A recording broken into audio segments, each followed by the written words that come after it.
Sorry, cut. Don't say daddy's home. Welcome to the Atrioc broadcast, May 13th, 2025. Busy beaver. Busy day, but I'm live. I'm live and direct. Hello from New Zealand, governor.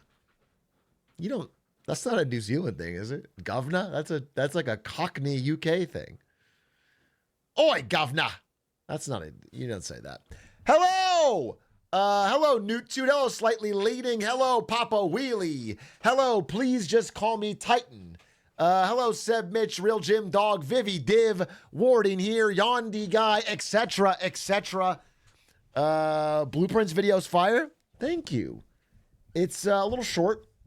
It's a little short. We should have made it longer.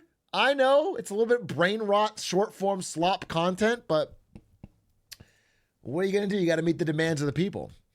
House finale was heat. I really enjoyed it. It was a good day. The house marathon was fun. Makes me want to figure out, maybe we could do that today. Listen, I've been working on a slideshow all day and yesterday. Couple of slideshows actually, and topic for Lemonade Stand. So I'm a little bit burnt out. I'm a little bit burnt the fuck out. And so I would like to vibe and chill for a bit. One thing we could do is try to pick what the next show after House would be.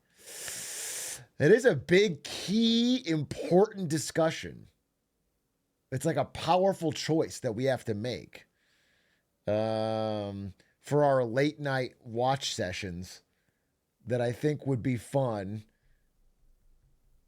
House was a good one, you know. House really, the thing that was so great about House was that if you missed 1 episode, 2 episodes, 10 episodes, a season, 2 seasons, it's exactly the same. No matter what day you show up, it's the same fucking show. They barely change a damn thing. And so it makes it easy to slot in. I don't want to watch a show where every episode would matter because no one's going to be able to watch every episode. It's not feasible.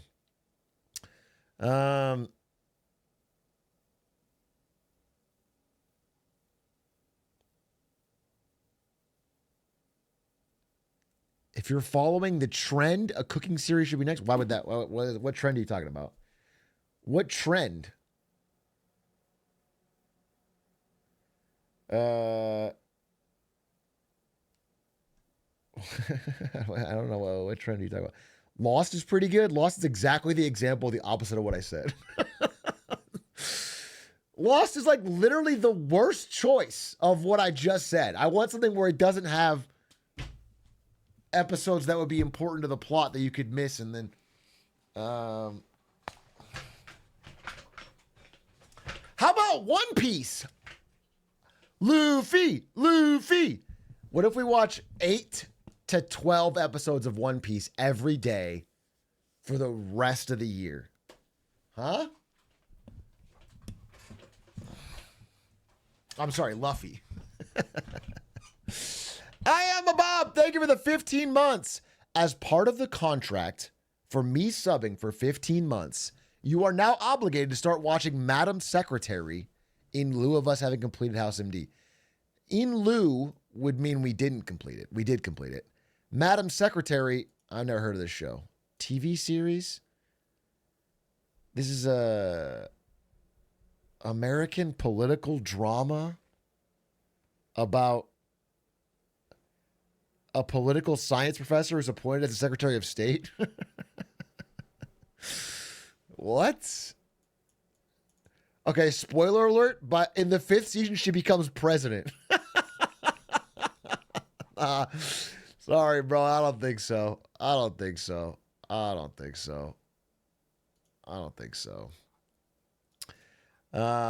about a House rewatch? Wait a minute. What if we start House from the beginning and catch all the things we missed? What's up, Yeti? Kersitos, think of the 27 months. X-Files would be good. That was one of the ones I had on my list. X-Files is probably my front runner right now, but I'm open to other ideas. Maybe we do a Reddit thing about it or something. Obviously, I'm not going to watch Family Guy funny moments. That's not even a show. That's not even a show. That's just clips of Family Guy. That's like TikTok reacts. Hey, Shark, have you seen United Healthcare stock? I'll tell you who has. Ludwig, because he picked it in the competition. Dude, your fucking thing's not whooshing. Why is it not whooshing?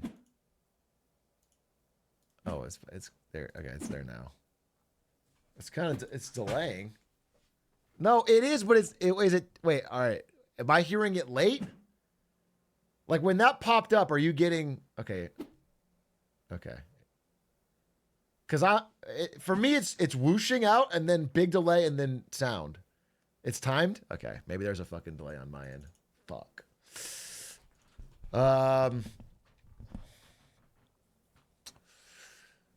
You should watch the Comedy Central show Corporate. It's the perfect black comedy about business for this stream.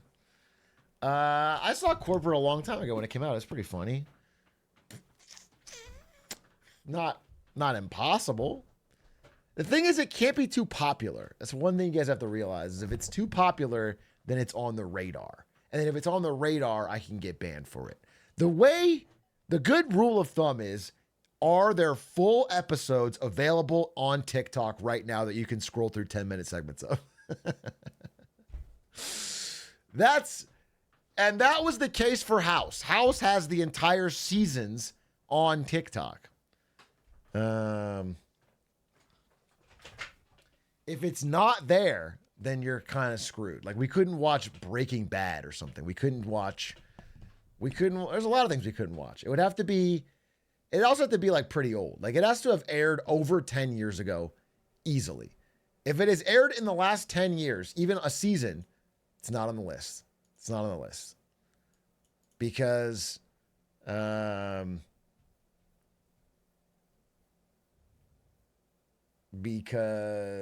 they'll catch you. They'll get you. Malcolm in the Middle. I do love Malcolm in the Middle. But I don't know. I'm thinking about it, okay? I'm thinking about it. I also want a show where it has some peaks. One cool thing about House is the average episode is trash. The average episode of House is slop, but it has some peaks in there. Like they randomly decide to fuck around and go crazy. And they like up their production value. They get some good guests. They go crazy. And that's what I liked about House. It's like, it was almost like a slot machine.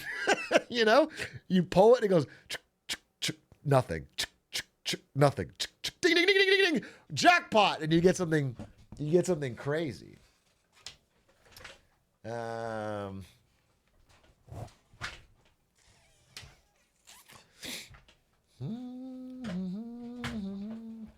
So you want something slop, but that can be good sometimes? Yeah, basically. I mean, if it's all good, it'll be too good to show. Like, I'm not going to watch the fucking Sopranos or Breaking Bad. And if it's all slop, I'll get too bored. A lot of people saying Psych. I got to be honest with you, man. I've been avoiding saying it because I don't want to anger the mob. Psych looks terrible. Looks terrible. I'm sorry. I watched the trailer. It looks terrible, bro. I'm sorry. It looks terrible. I'm just calling it like I see it. I was trying to be nice. I was trying to let you off the hook. I was just ignoring it. And you keep ramming it down my throat. I gotta tell you, it doesn't look that good. It looks like something I would not enjoy. Now, Pokemon Indigo League, that is a real... The thing about Pokemon Indigo League is that is trash, but because I am the perfect age to have grown up with that and have it take over my entire life, it'll be so nostalgia fucking maxing. I'll turn the frying pan into a drying pan. What do you know about White Collar? I've never seen it. Don't even know anything about it. You want me to watch the original Ben 10? Jesus Christ. God, dude. Really? We're going to get on every night and watch Ben 10? No, dude, no. Some of these you guys need to watch by yourselves. Okay? Some of these things is not... People are just saying some of the... You know what?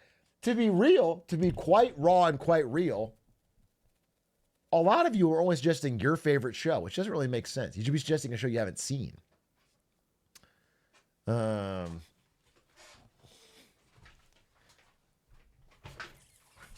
iCarly? Bro, I'm not going to watch iCarly. Community? Is that a real suggestion? Did you honestly suggest Community? How new are everybody here? What are you talking about, Community? That's how this whole started, was Community. The whole point is Community. We watched all of Community, and that's how we got to House. And now people are suggesting Community after House. Like, how about Batman Beyond? That's true, actually. Batman Beyond was the original. Batman Beyond was the original and the GOAT. And the thing about Batman Beyond was most people hadn't seen it. That's why it made it so good. People hadn't seen it, and they were surprised by how good it was.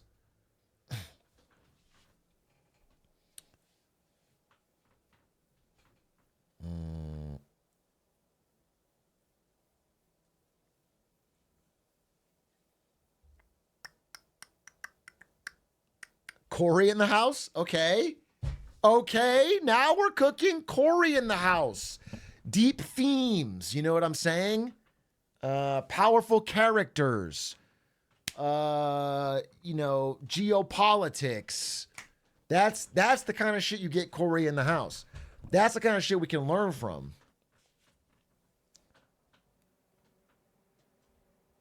Corey in the House MD, a crossover episode. Do you know it used to be fun? Well, we could never do it because the problem is chat are just not reliable people. But in real life, one of my most favorite drinking games was with my friend Toph, who's a big anime watcher. And he put me onto this show, Detective Conan. Detective Conan's like one of the longest running animes of all time. Every episode is a self-contained murder mystery. And so what we would do is we would watch an episode of Detective Conan and we would try to guess who the killer was. And when we got it wrong, we would drink. And the episodes are pretty short, like 22 minutes or whatever. So you could just bang out like 6 of them, drink, it was very fun. The problem with chat is that they will cheat. They will look up the answer and then it won't be a fun thing.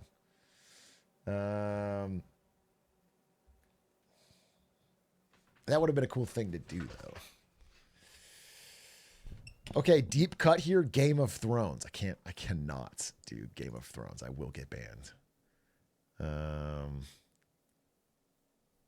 I remember every detail on EG. You remember every detail of every episode of 1,000+ episodes of Detective Conan. You have an encyclopedic memory. I don't believe you. I don't believe you. I don't believe you. Can we watch the NFL 2002 season? Nothing would get me banned quicker, but that is funny. It'd be funny to pick a random season of a random sport from 2 decades ago and watch the whole thing like it's live. Like watch all the fucking storylines.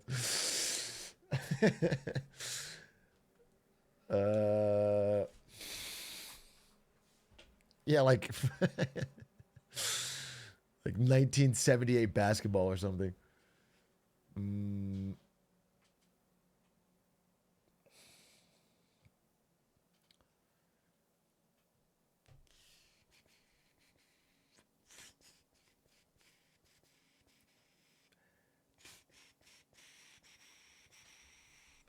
Instead of us watching a show, why don't you just read us a book? Is that what you said? You mean I go live every night and I just sit here and read you a book? Like it's fucking story time. No, I don't think so. I don't think so. Why not House of Cards? It's because I'm such a big Kevin Spacey fan, I will not be able to contain myself with excitement. You know, I won't be able to focus because I'll be cheering him on so much.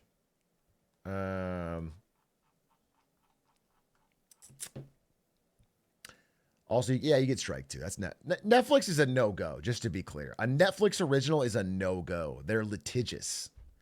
Although they are been putting their shit on TikTok lately.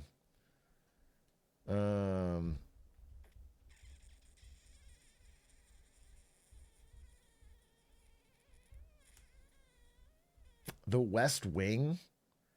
You want me to watch some fucking Aaron Sorkin slop? You're trying to get Aiden in my chat? Pogging over. No. Listen, my options are Scrubs would be funny, low key, but we're gonna do back-to-back medical show. I do love Scrubs, just because Scrubs. It's actually a mixture of Community and House, is what it is.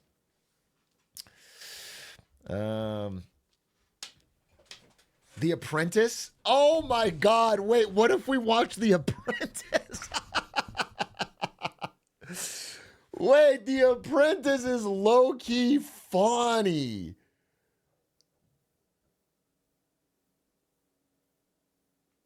That's actually low key funny. It would be so insane because it would really drive home how crazy it is that he's a president now. It would drive it home. I'll think about it. I remember watching the first episode with my family in, like, what is it, 2004 or something? How old is that show? And it was like they split them into teams and they have to sell lemonade on Wall Street, lemonade stand reference. That could be funny. I won't rule it out. I won't rule it out. Vega, ever seen Star Trek? Yeah, Jar Jar Binks, Darth Maul. I love it. I love Star Trek.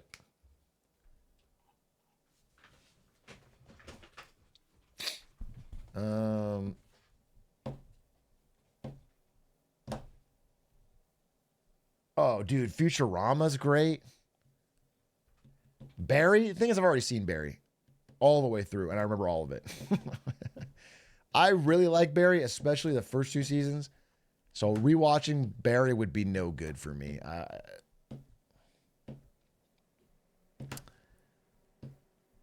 Rick and Morty, listen, I'm not trying to be judgmental here. I just don't think my chat has the IQ level to comprehend it. Do you know what I'm saying? I feel like with Rick and Morty, we're going to have to pause and explain the complex quantum physics going on, you know? And also, like, the dark humor, like, that the liberals won't get. It's not, I don't think we're ready. I don't think people are ready for Rick and Morty.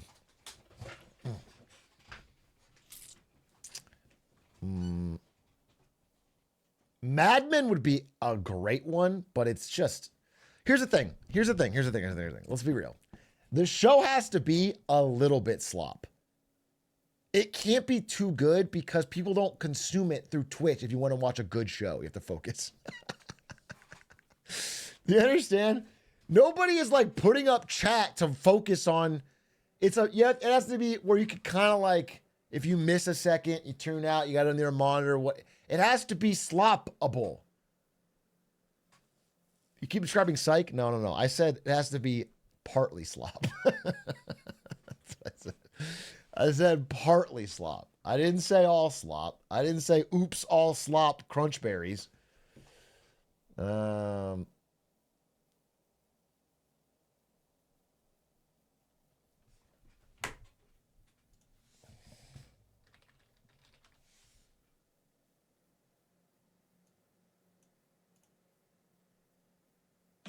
on DVD. Wow, what a fucking low quality. Let's see here. Saturdays on Ion Television. How do you earn a living? I'm a psychic detective, sir. I was asking a serious question. Some say Sean Spencer is a phony. That's not possible. Is he really legit? Yeah, of course. I'm here to see my client. Just how good is he? I'm filthy good. So good it's stupid. His abilities? Perceptive. Thank you. It's very flattering. His methods? Here. Ah! Oops. Disturbing. Agreed. Now, what about a sidekick? No. Yes. No. Yes. I'm the psychic detective. He just has a magic 8-ball head. That's baloney. You're baloney. This deviant duo is serious about success. Right? No. Really, no. Get caught up in I'm just not feeling it. I'm not feeling it. I'm not feeling it. Okay. This is probably not top of the list. Actually, dude, let me tell you 2 shows that would be interesting. Number 1 is Firefly. Because exposing Zoomers to Firefly would be like a act of a saint. I would be canonized in the Catholic Church. I think the more people that gets access to Firefly, the better. I would be doing a good thing. But that's not slop at all. But it's old enough and small enough that you could get away with it.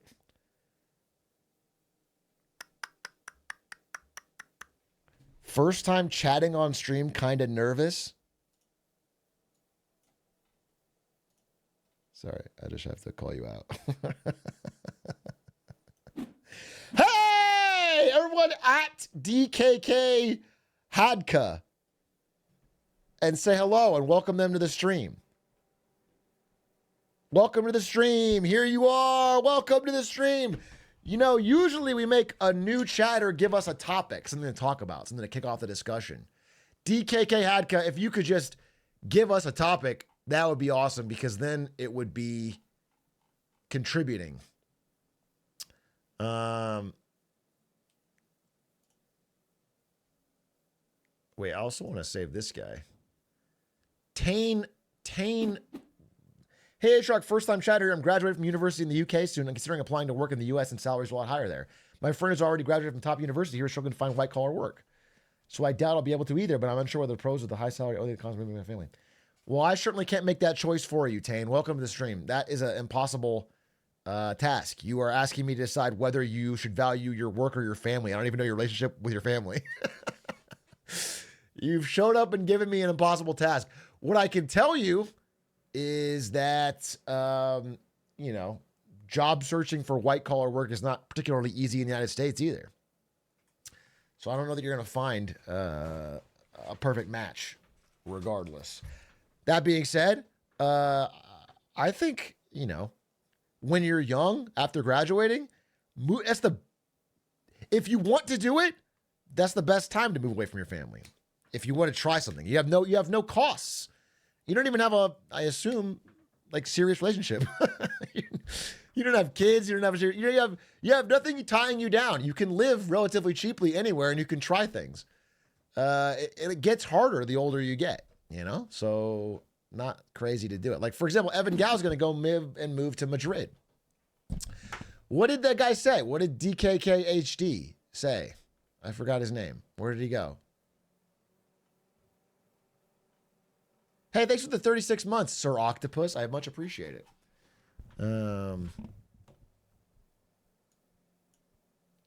Wait, I didn't want to let you off the hook here. I wanted to see what you had to say. What was your topic? I'm checking.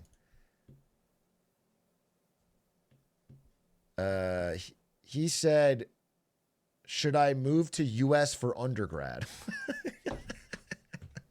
I don't know you.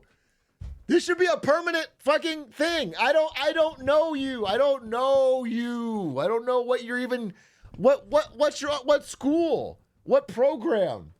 What's your relationship with your family? How much money do you have? Did you get a scholarship? Did you not? I have no way of telling you the answer to that question. There's so many variables. Follow your heart. Follow your heart.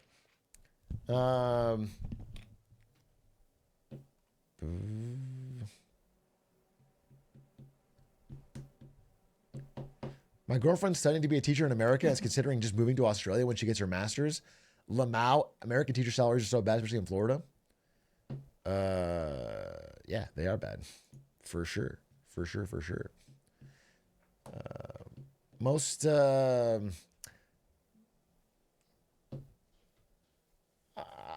are Australian teacher salaries that good though? Australian teacher salary. Starting salary is 70 to 80K Australian dollars to USD. So that's 45 USD. Starting salary, Florida teacher. That's 48, bro. I think it's the same. If anything, the Florida one would be like a tiny bit higher.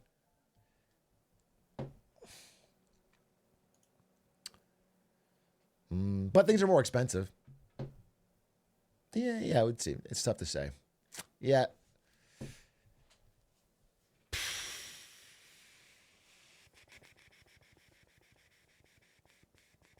I mean, I would say, like, if you are Australian and the salary is the same in the place you want to live, then why wouldn't you live there? I mean, I can understand not wanting to stay. Also, I mean, just the school system's not great. I don't know. I assume Australian teachers are dealing with the same problem as American, though. Somebody, I think Adish helped me edit this down. There was a teacher that had a cry for help. She's retiring. Where did Aiden send this to me? Adish, I mean. Here it is. There is. He made a cut down. Okay, how do I show this? Can you like full screen a YouTube short? Yeah, you can. Okay, good. One issue I really, really, really want to talk about as an educator who is leaving. What I really want to talk about is how technology is ruining education. Point is, I thought I hated technology because kids were iPad kids growing up and they just have too much access to games and entertainment, and they don't want to use technology for education. They want to use it for entertainment. And to a degree that is true, but what I am learning is more than that, and that technology is directly contributing to the literacy decrease we are seeing in this country right now. A lot of these kids don't know how to read because they have had things read to them, or they can click a button and have something read out loud to them. I mean, it's like a Gen Z teacher. The YouTube short was 10 minutes long, so we edited it down. She's a Gen Z teacher, is my understanding, maybe a young millennial.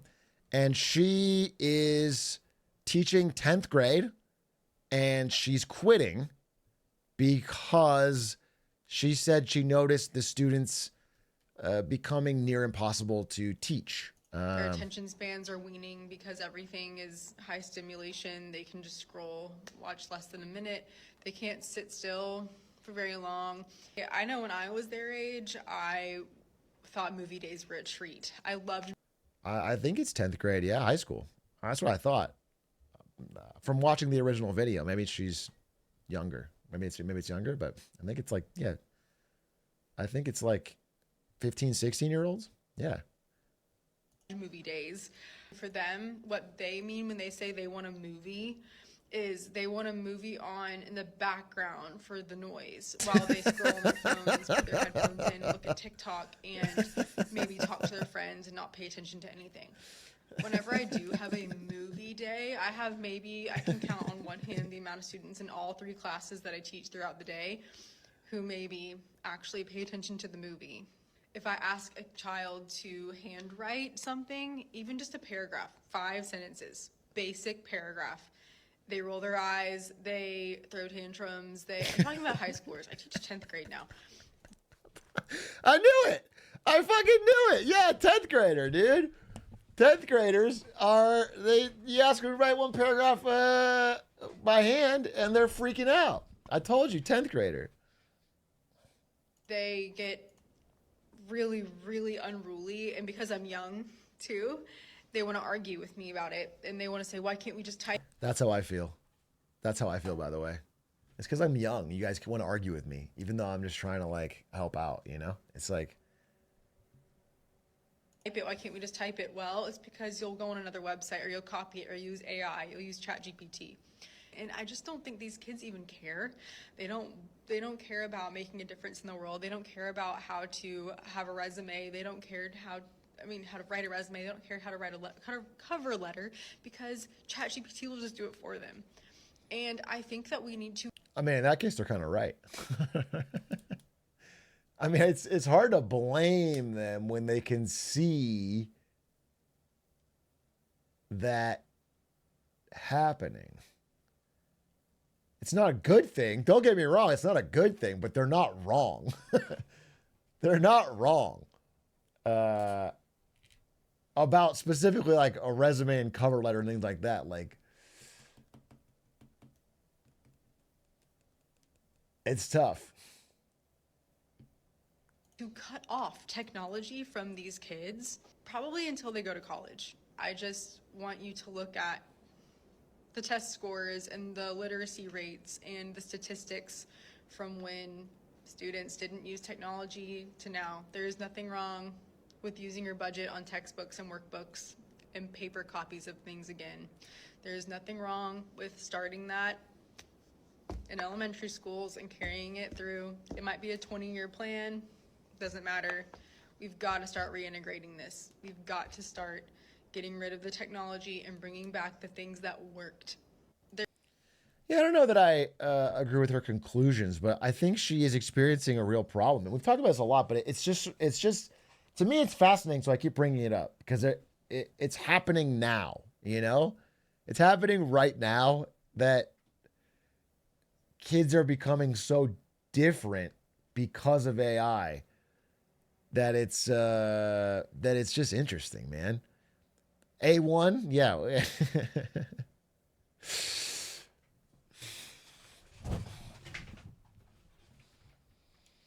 And also, I didn't, that was kind of a shock to me that they were giving every 10th grader an iPad to do their lessons on.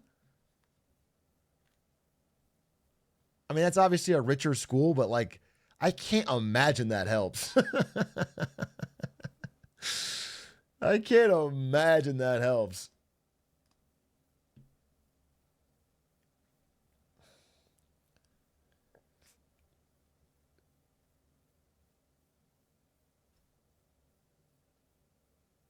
I graduated in 2017. We had iPads. Did you feel like they were useful? Did you feel like man, I just feel like that would be just so fucking distraction maxing. I cannot imagine that would be helpful in engaging with the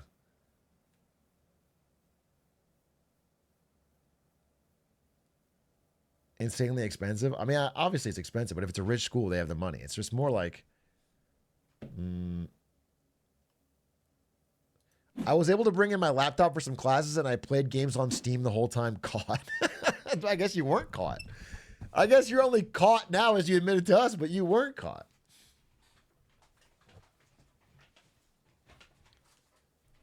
Cool Math Games was so peak. I mean, yeah, listen, I didn't have a computer in every class. We had a stone tablet and an abacus. But sometimes we would draw tic-tac-toe in the dust. No, whenever I would do any class with a computer, like we played RuneScape. That was our thing, was RuneScape. And anytime I could play RuneScape in class, I would play RuneScape all the time. I was RuneScape addicted. So I'm not saying it's particularly new, but it does feel problematic. It does feel like there's a problem.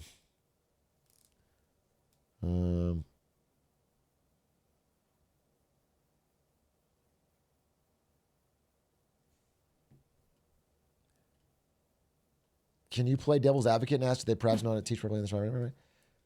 Yeah, no, sure. But people think they're being the smart devil's advocate when they say that, and they're really just offering no solution.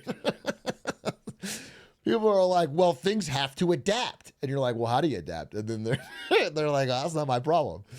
That's not my, you know what I'm saying? We're seeing a huge sea change of the entire system, and it's breaking everything. And so people are trying to figure out what to do. And it's hard because, let me just give you an example. Something like an essay. People act like the point of writing the essay was to get a good essay at the end. It's not. The essay is like the toxic waste byproduct of the factory. The essay wasn't the point. The point was the process of making it. You having to sit there and think about it and write it is what made your brain neurons work in the ability to form a coherent argument. The essay is not the point. The fact that you can make a better essay with ChatGPT is not the point. But it's not like, you know what I'm saying? So, a tool that can do the essay for you, it's not like the same thing as a calculator, man. It's different. But the essay is what you're graded on? Yeah, exactly. You're getting to the heart of it. The heart of it is that the system sort of worked when you couldn't cheat on it, but now that you can, it doesn't.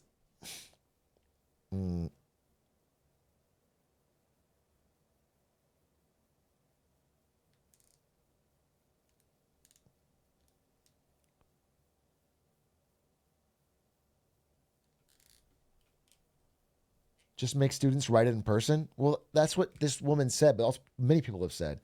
When they try to do that, people freak out. People freak out. When they try to make you write it physically, people freak out. Parents freak out. And they make arguments that sound good on the face. Like, this is a tool that's going to be important. People need to be able to use it. I don't want to get judged based on my handwriting versus my ability to... Whatever, they'll all those reasons. And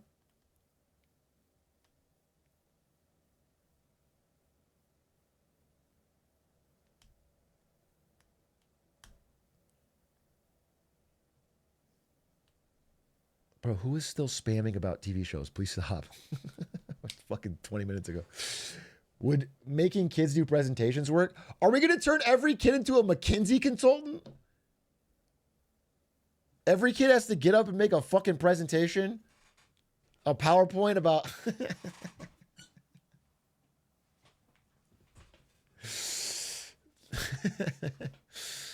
That'd be hype. That'd be fucking based. Everyone's got to do a fucking short deck. But also, that does test a different thing. Like, so your ability to present is a different skill than your ability to, I don't know, form a coherent argument. I think it's a good skill to have. I'm proud of the ability to present. I think it's helped me a lot in, when I had an office job, but I don't think it's like listen, a good presenter could make a bad argument sound good. And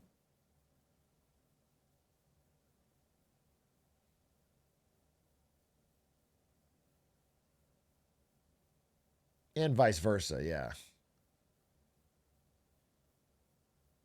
Just teach classes in Minecraft. There you go. Problem solved. You're welcome. And then guy 2 seconds later said, creeper, aw man.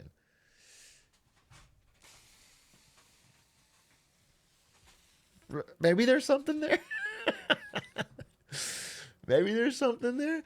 I do think, all right, I'm trying to salvage your stupid point, right? I'm trying to salvage your stupid point, which is that I think there's kids who have self-taught themselves really important concepts in Minecraft with things like redstone and stuff, just because they were interested. I think if you find a way to gamify it a bit or find a way to make it, there's something there. I think there's something there. It's not the craziest idea I've ever heard. But also, some things just can't be that gamified. I don't know. I'm like against the idea that every single thing about learning has to be fun the whole time. It's just not gonna be. That's not what real life's like. Like sometimes,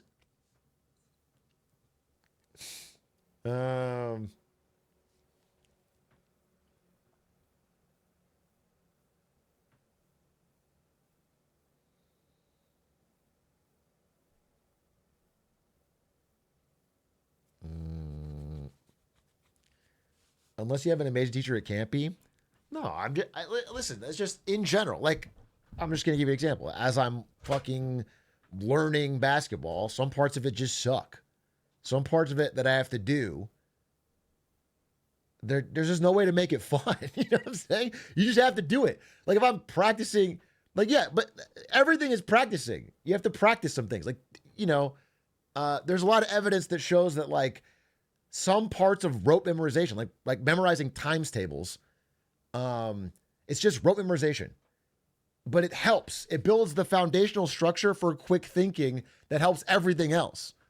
There's just parts of it that are just practice. Some of it are just the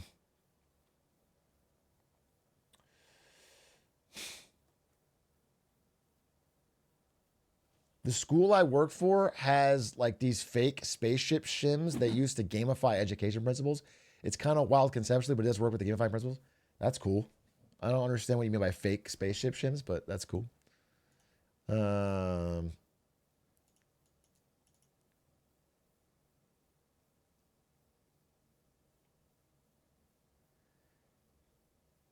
Yeah, and this person says it means essays aren't a useful thing to teach. It's like wanting to teach kids how to use an abacus. And I think that is where I start to really push back. I start to really shy away. It's not that your essays are useful or valuable or anything. It's that if you can't write one, then I don't think I think you'd have a tough time forming a coherent, logical thought process. The ability to put your thoughts together in an argument that makes sense. That's what I think. I think that's the skill that's getting hurt. I think it's I hate to say critical thinking, but it's something like that. It's the idea of, it's not that, yeah, it's not like you'll ever need to really write a lot of essays. It's more of like the ability to write one is important.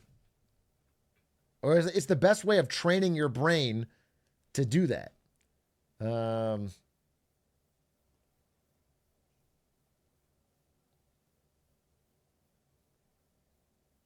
There could be other ways. I'm not saying end all be all. If anything, listen, I want to say like my overall thesis for not just education, but for geopolitics, America, the economy, the world, is that we are in a period of once in a generation change. We're in a period of like 100-year change. Like 1 in 4. How do I say this? The kind of thing that only 1 in 4 generations goes through. Okay? 75% of people will never experience the kind of years that we're going to experience in the next 10, 20 years. It's massive, massive global sea change. And so I'm not saying, hey, the solution is to do what we were doing before, but make it stricter. I'm not. I'm just saying people that are not recognizing the problem are naive. Like the way it's happening now with ChatGPT is teaching nothing. Like the kids are learning nothing. Zero. Nothing. So that's the problem.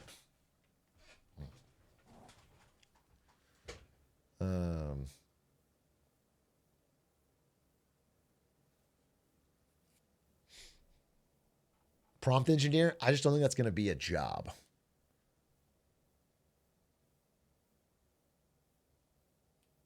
History has proven that the cream rises to the top. What does that mean in this context at all? What does that mean? Explain yourself. Write up me a short essay. What does that mean in this context?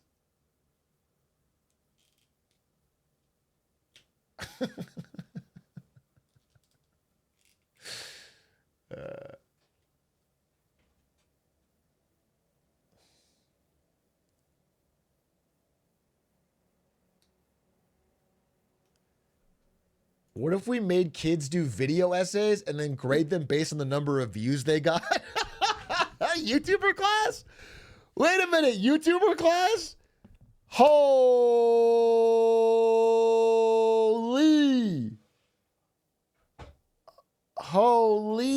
YouTuber class. Everyone has to make a video essay. That's kind of genius. Wasn't that a thing on Shark Tank? No, that was a class on how to be a YouTuber. Oh, Pitts thing. I'm thinking more like, well, like what you're thinking is, okay, what if it's a closed loop? So instead of YouTube, it's like Jefferson High School video website or whatever. And it's like, you have to submit to that. Everyone in your class has to upload a video about the Peloponnesian War or something. And then whichever one gets the most view, like no one's going to watch any of them. No one's going to watch any of them. Okay, wait. Everyone in class has to upload a video on the Peloponnesian War, okay? And then there's an in-person test on the Peloponnesian War. And you have to watch these videos to study. So everyone learns about it to make their video. And the best videos get the most views because they're the best study guide.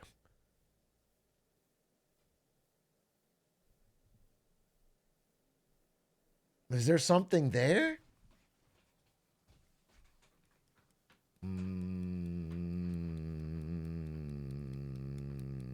I mean, okay, what if you get extra credit for views? I didn't think, okay, here's what I think. It's not really the views part. It's that kids might be excited to make a video on something. And if by making it, they might learn more than if they were just sitting in front of a lecture.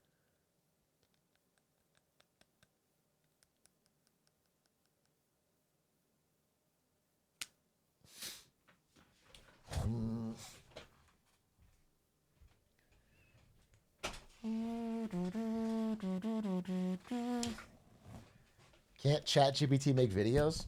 I mean, maybe. I don't know. I don't think so.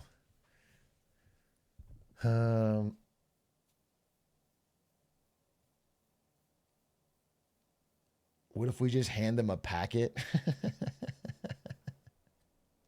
They're going to bully the low view kids.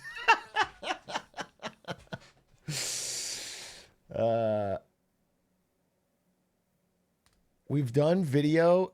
We've done video presentations in school, but usually it's too much work, so everybody hates it. Well, at some point, yeah, okay.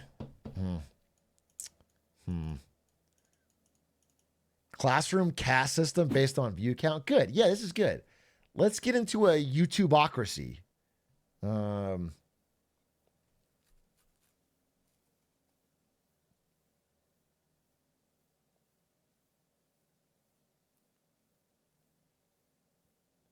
I'm currently doing a video presentation and it sucks. Okay, based. Yeah, okay.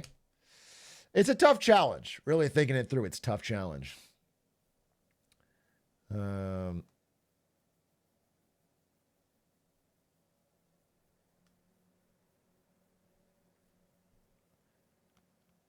YouTuber can't believe not everyone enjoys making videos. I mean, I don't particularly enjoy making videos. I enjoy talking, and then the editors make the videos. Facts have the school employ editors so students only have to do the fun parts. Screaming at your school assigned editor to add more pop. To make it more Mr. Beast-like on your fucking World War I presentation. More Vine booms.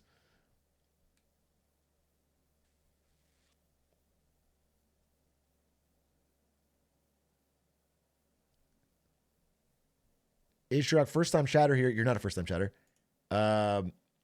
You have 999 plus messages. Why is there a teddy bear behind you? Is it a symbol of Teddy Roosevelt? That is a coffee cow. It's not a teddy bear. But it is a symbol of Teddy Roosevelt, who loved coffee. So you were correct in spirit.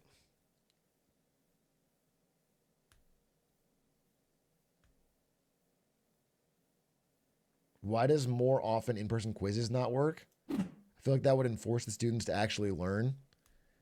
Maybe. People say that. I feel like the students just cheat or fail. I feel like they don't.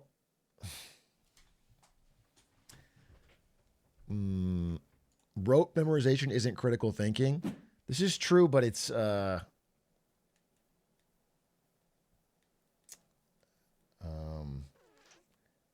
people undercount the importance of some memorization as a floor for all knowledge. You have to do that stuff. It's like people that talk about you should just get rid of all the tech skill in Smash Bros or StarCraft or anything, because I just want to do the critical thinking part. But or like get rid of dribbling from basketball because everyone wants to do it right, so you just focus on the strategy of it. That's fine. You can't. It's not like learning is. It's the fundamentals that gets your brain in the right spot. I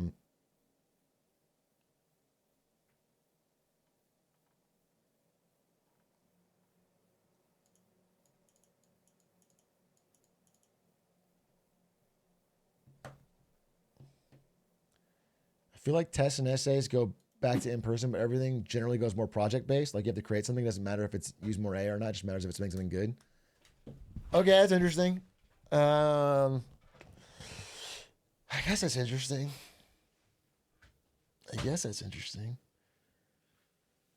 It's just how do you measure that? I don't know.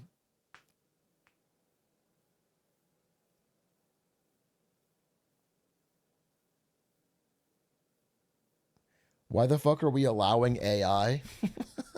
Oh, bro. No, great point. They forgot to just hit the ban AI button. All the English teachers in America at the same time forgot to hit the ban AI button. Fucking idiots. Those dumbasses. Why didn't they just... Let's just... You know what we should do is ban crime. Why the fuck is murder not illegal?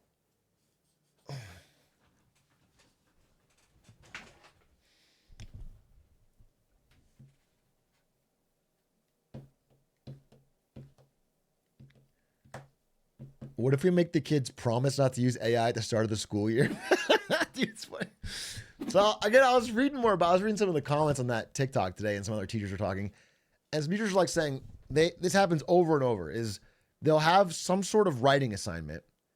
Kids will cheat. He will know they cheated because it's obvious they don't write like this. He'll call them out. He'll be like, hey, you used AI, didn't you?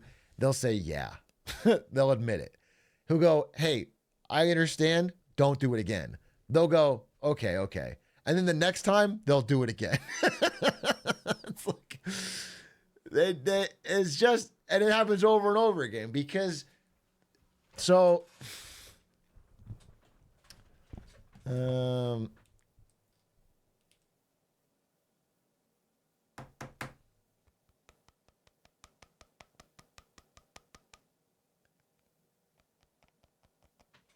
I have a bring back caning? Okay, you want them to start beating the kids? The kids who are bad at cheating? The kids who are good at cheating still get by, but the kids who are bad get beaten with canes? I'm not sure that's the single greatest idea I've ever heard.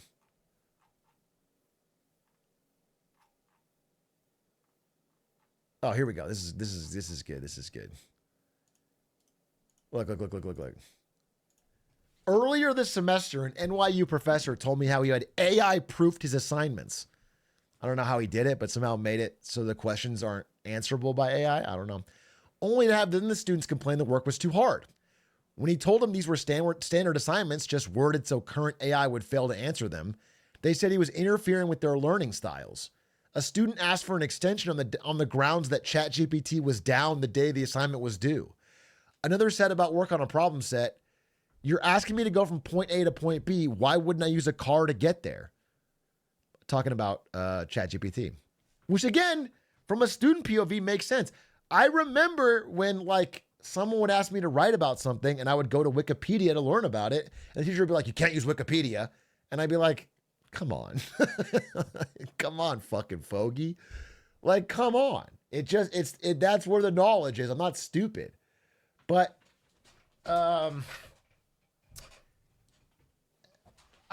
it feels so different to me. I understand their POV. I can get it. I can be in that position.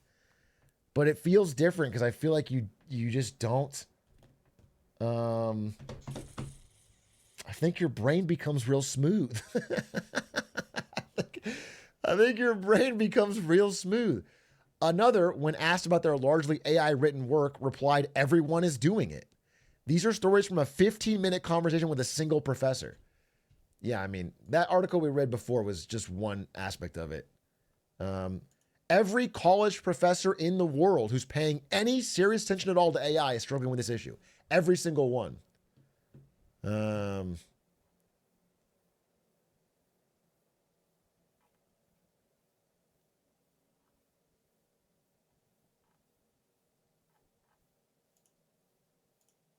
And then this guy had something good about the kid side of it.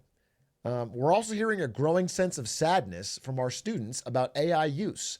One of my colleagues reports students being deeply conflicted about AI use, originally adopting it as an aid to studying, but persisting with a mix of justification and unease. "I've become lazier. AI makes reading easier, but it slowly causes my brain to lose the ability to think critically or understand every word.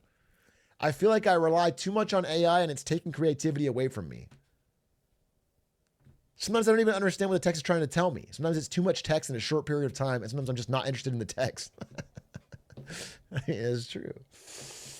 Yeah, it's helpful, but I'm scared that someday we'll prefer to only read AI summaries rather than our own, and we'll become very dependent on AI. Yeah, I think that's so real.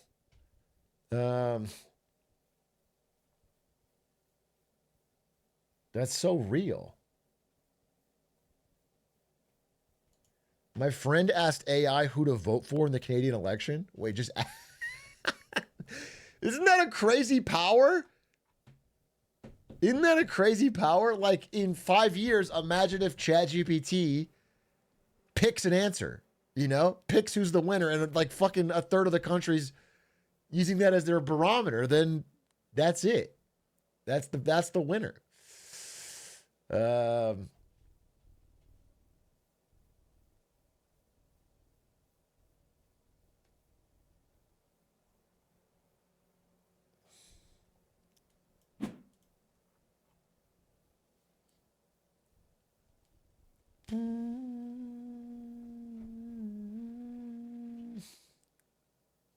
It does feel a bit idiocracy-esque. But, it's just so funny because it's funny because I legitimately think AI is one of the greatest learning tools ever invented. So it's funny that the greatest learning tool ever invented is like destroying education. I just think that's so interesting. I think it's so interesting. It's like people are not learning, but it's so good for learning. It's very ironic. You've been talking to Doug too much? No. I haven't been talking to Doug too much. I've used it, dude.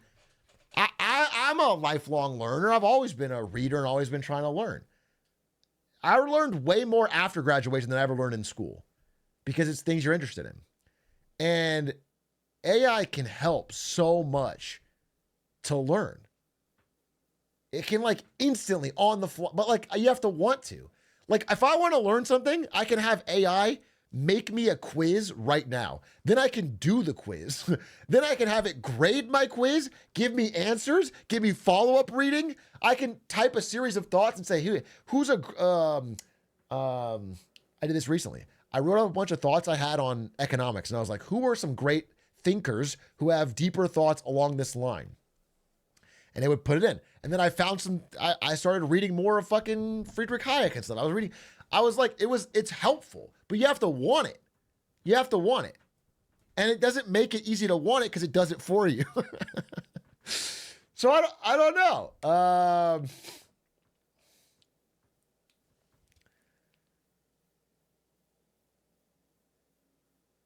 It's just interesting. I use ChatGPT to summarize entire books. Wait, what? How do you even put entire books in there?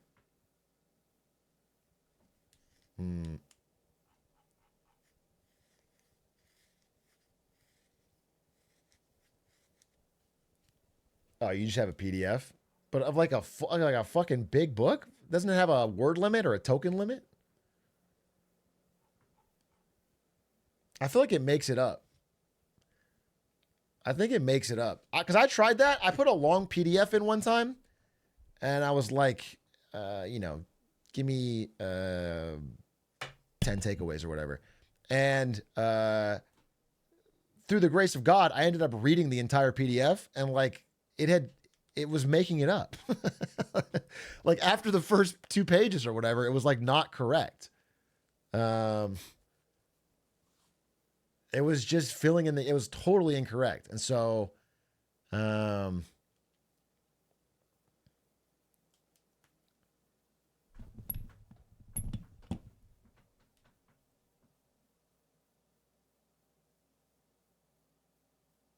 don't think I haven't found it to be very good at very long context things, except for things that are already in its training data, which is like Wikipedia and stuff. If it's something that's on Wikipedia, ChatGPT is incredible.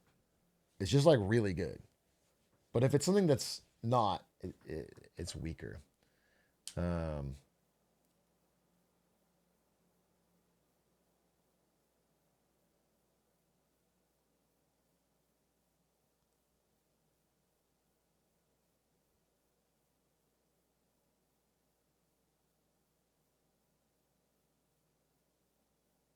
It says everything with confidence, even the stuff it makes up, which is frustrating. Oh yeah, for sure. It's one of the biggest weaknesses of it.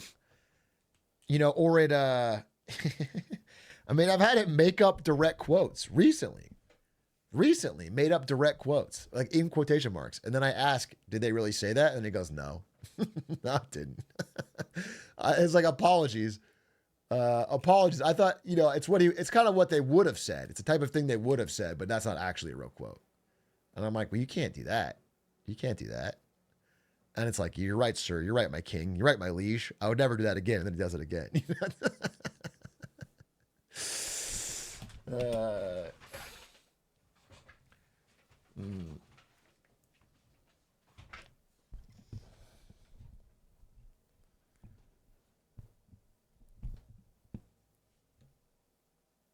I've asked it for quotes for an essay and it has made them up so completely, so frustrating. Yeah, it makes a lot of shit up, which is... There's a lot of cool applications for AI in education. I don't think LLMs are necessarily the fix. I built an educational platform for a hackathon like 7 years ago that used AI to adaptive learning, and I strongly believe works. Yeah. Listen, I really do. I guess, honestly, I'm a bit of because I've seen some of the potential of it, I'm more optimistic, but only for years down the road when like good ideas get figured out. And I'm deeply pessimistic for like this whole next generation of kids.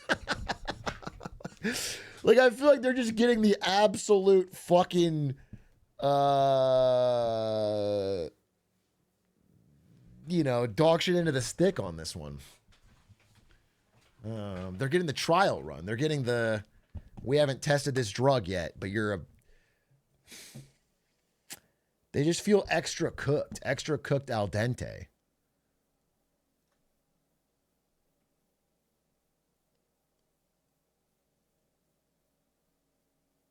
Maybe it's our turn to say, fuck you, got mine. How old are you? How old are you to turn into a boomer? That's fucking wild. Dude, I gotta say this. This is something I've noticed and I need to call out. Okay? It took boomers until they were pretty old to start shitting on millennials. Millennials are now like in their 30s, 40s, and are, probably shitting on Gen Z a fair amount. Gen Z are shitting on Gen Alpha so young. And I've heard there's Gen Alpha kids talking about people about their like unborn Gen Betas as being too brain rotted. Like the generational warfare is getting so fucking...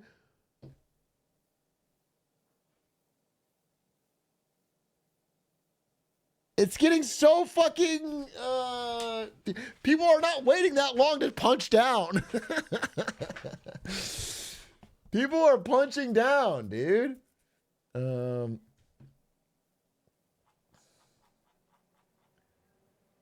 My Gen Alpha brothers like lol their betas. Really? Yeah, but that's what I heard. I was reading a good thread on it. It was like,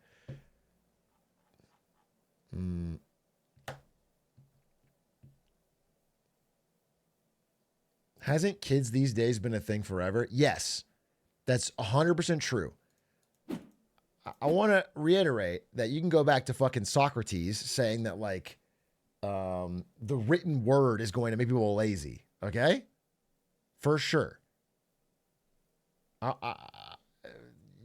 100%. But what you have to understand is that test scores are measurably dropping. Test scores are measurably dropping.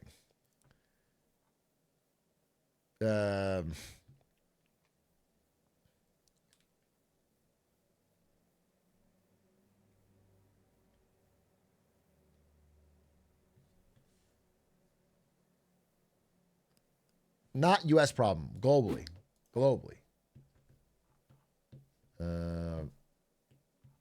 People are getting dumber in some ways. And also, like, can we just be real? Like, it doesn't take a fucking 10-year longitudinal study to tell you that, like, hey, everything being easier and on demand is making people less patient and able to do it themselves. Like, that's obvious. That's an obvious conclusion. It's not a fucking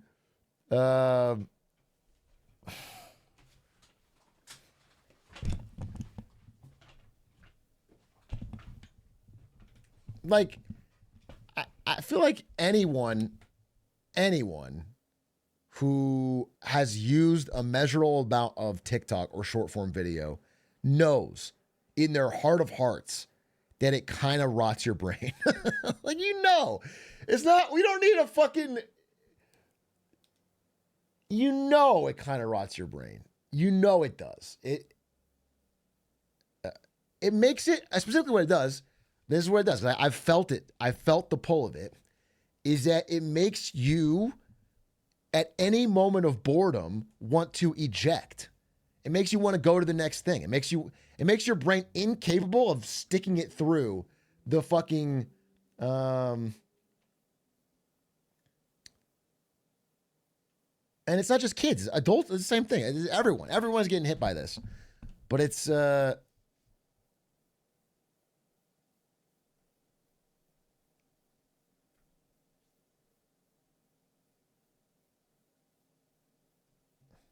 is this? I have a friend who works with 6th graders for developmental psychology, and she said the kids are regurgitating insane ideologies and remarks they see every day online and are way more socially isolated and awkward. You still wish more chatter?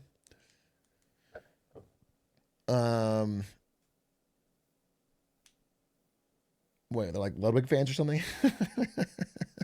What do you mean?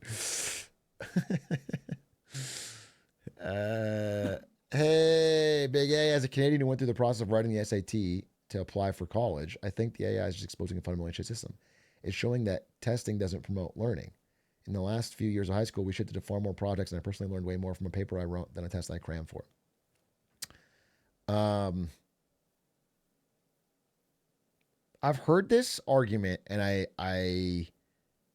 I believe you, but what's tough about it is for all this to work at scale, there has to be some way of measuring that you actually learned anything. You know, there has to be a way of measuring that you learned. Otherwise, there's no evidence at all that you learned anything. There's no.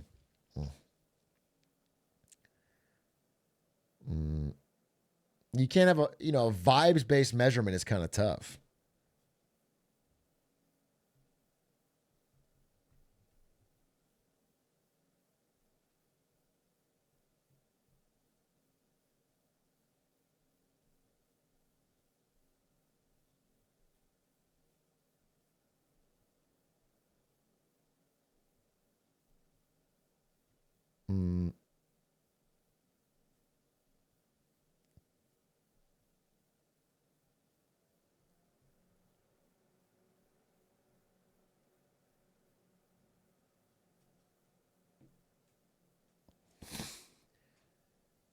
You should find someone with an educational PhD to say what they think of LLMs.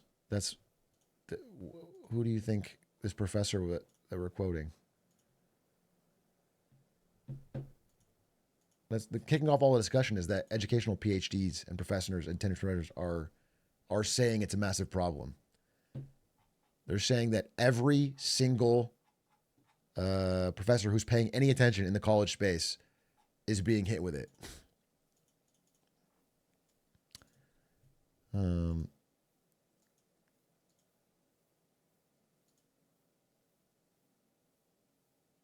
This tweet feels relevant. What's this? This guy gave a speech at a high school entirely in Gen Alpha slang. How is this relevant?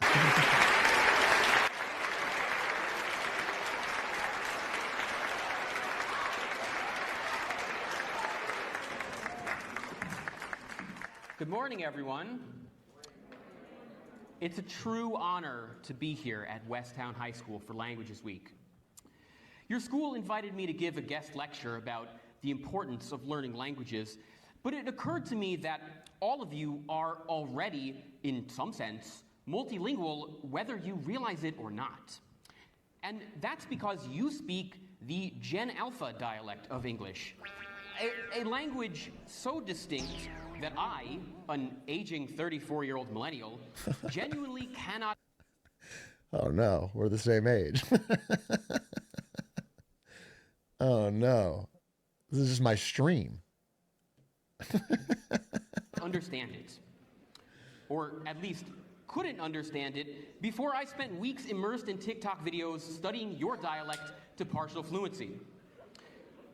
And because nothing drives home the importance of learning languages better than hearing someone else try to speak your own, I'm going to try to deliver the rest of this speech in your very own native tongue, Gen Alpha.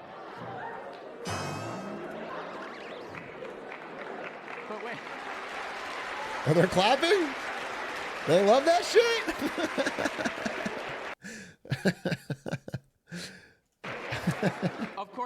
Of course, to facilitate the comprehension of my fellow elders on YouTube watching this as a video, I'll also be including subtitles in standard English. So, without further ado, it's low-key a huge W to be vibing here at Westtown High School for Languages Week. But chat. W's! Bro came prepared. Now, I know it's giving to Lulu for this chuggy boomer to speak in such skibbity brain rot. But if you'll bear with me, I'll put the fries in the bag in just a second. I do actually have a message here, type shit. You said type shit? As I was saying, no cap, I was dead-ass pressed about understanding this language. But I had to absorb the drip so I wouldn't get aired by your generation. High key, people think Gen Alpha slang is just memes and brain rot, But on God, it's giving linguistic glow-up core happening IRL. Every time you drop a yacht or it's giving, you're legit patching the English language DLC with fresh updates, literally shifting the English meta. Language evolves because you're constantly cooking new ways to pass the vibe check. And honestly, your memes today finna hit as the textbook vocab of tomorrow. Bet. And this is exactly why learning languages hits different. Just like how your casual Pookie talk could soon be the dictionary definition, picking up another language gives you front row seats to how people around the world give the deets. It's like unlocking infinite drip, allowing you to catch dubs across He's overusing cultures, drip. connect deeper with the squad, and stand new perspectives that would otherwise leave you ghosted. Languages aren't just sus grammar rules, fam. They're the ultimate riz for becoming a real one everywhere you pull up. It's the Giga Chad energy for me. So, knowing languages He's isn't partially fluent, mid, yeah, I guess. But it's not just a flex either. It's an infinite money glitch that slaps. This is pretty good. The kids are into it too, so I respect it. It is funny though. It does sound like a Wendy's commercial or something. It's the tone that he's saying it. It sounds like a fucking commercial for them, like trying People to. finna get pressed saying languages are chopped or too hard. Don't listen, bestie. They're just salty because their language game is dog water. True. Being multilingual is OD, letting you stand cultures, vibe with international fam, and utterly mog your career. No cap, speaking another language lets you go off, turning you into an absolute conversational Rizzlord. Amen. So yeah, chat, that's the sauce. Keep cooking, stay goated, never be mid, and FR, study hard and go rizz up that knowledge. Bravo! Bravo! Look at that. Healing the generational divide.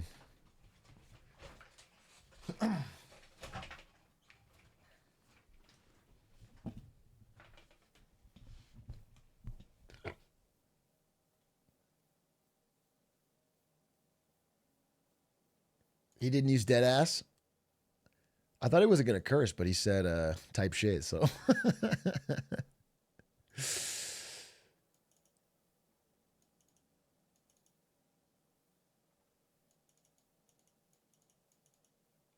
While this... Oh.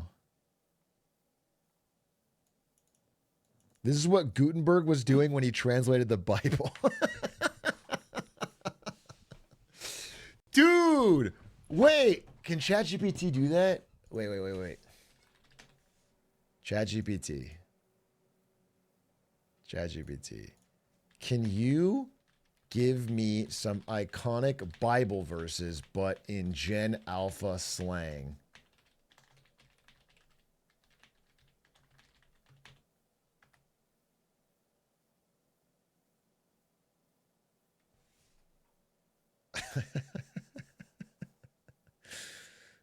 Okay. Instead of the Lord is my shepherd, I shall not want, is God's my day one. I got that divine drip, no L's, just blessings for real. Powered by Christ energy, W mindset only. I'm not built diff, I'm built holy. That's a bar too. That's actually a bar.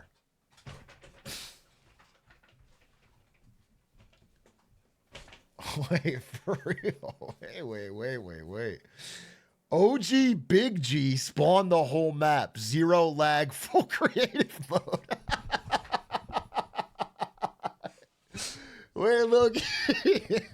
That's kind of hype. Wait, that's kind of bars. W Peacemakers got that holy clout. They're literally God's squad, no beef allowed. No overthinking, just full send your trust to God. He's got the GPS. True. No IRL PvP, bro. That's a straight TOS violation. That's you shall not murder. No more sad vibes. God's dropping a patch update. No pain, no death, just eternal W's. Yeah, it's great. This is fucking, I mean, this is how we expand our minds.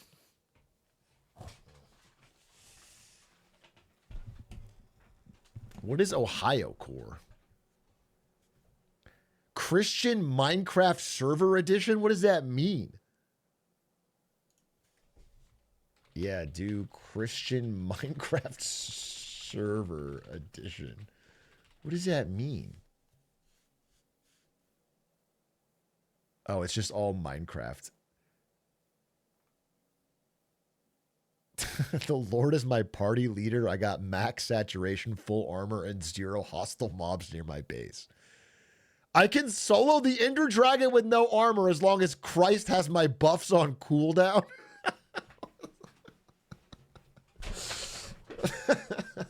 Dude, I cannot fucking wait.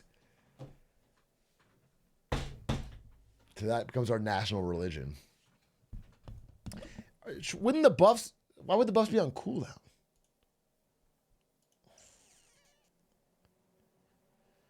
ChatGPT's ditched the M dashes? Dude, it's fucked because I write with M dashes and now I don't want to because it sounds like it's ChatGPT, dude. It's fucked. It's fucked. Oh, dude, another thing I was reading. Dude, I was reading all these you know, I was just interesting. I was reading like teachers' reactions and stuff to all these articles. And they were saying things like, I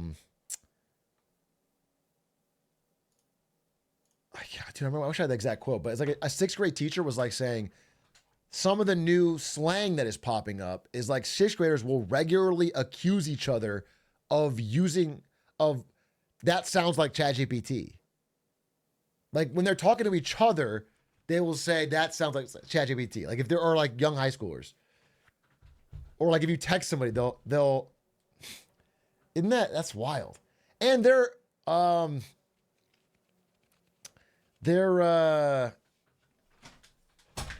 not using Google nearly as much. I mean, it's interesting for Google. I wonder. I know Google has like they're doing really well on the AI benchmarks, but in terms of adoption, they're clearly way down. And it does feel like there's like this real sea change happening of people not using Google as much.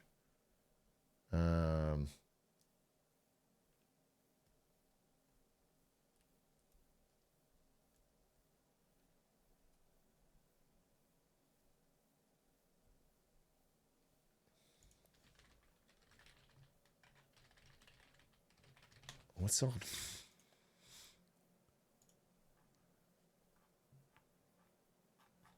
Let me just see what the top of the week is on our teachers. Maybe I can find it. I wasn't reading teachers. I think I was reading our professors actually. But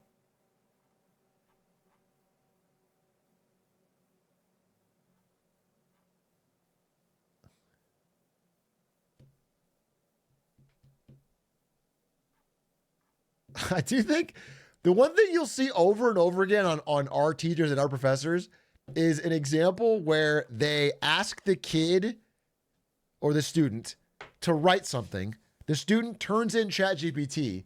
The professor or the teacher asks them to just explain what they wrote, and they always crack. They always crack, dude. They don't even fake it. Just ask them to literally explain. That's so funny. Because, by the way, if they could explain what they wrote, then that would be different. Because then it's like, okay, maybe the ChatGPT helps with actually putting it into words, but you know it. It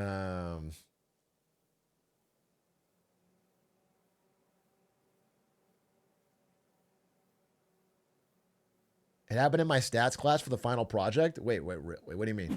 Tell us. Publicly? What do you mean publicly?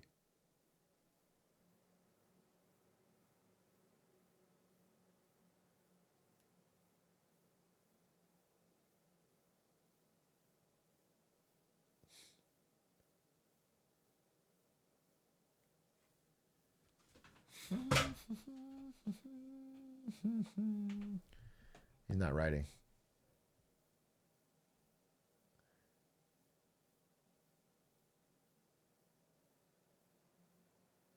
They responded? Oh, wait, where? Professor Sussex it out? Oh. A 40-year-old teacher getting her undergrad used ChatGPT for the entire project. Entire class had to watch the presentation. Professor sussed it out.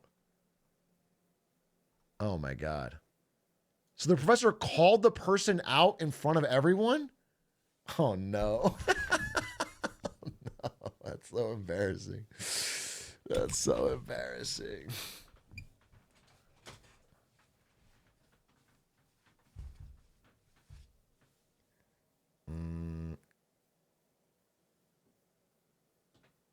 We need shame back in society. It's funny that everyone, like, it's embarrassing, but probably all the class was also using it, or a majority of the class. They just got caught. Prof said, chat, is this sus or nah?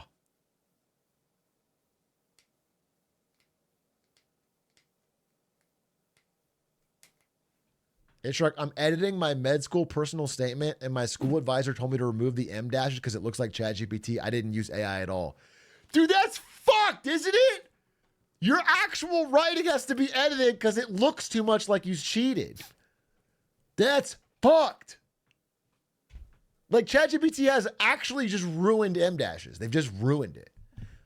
You can tell though, man. I can tell even in fucking YouTube comments. I can tell. I can read. I've used enough ChatGPT now that I can tell every time. There's so many little giveaways. The biggest one though is where it goes like, that's not just X, that's Y. It doesn't matter what X and Y is. That's not just something. That's something. That's the classic fucking ChatGPT line. If I ever see that, you know.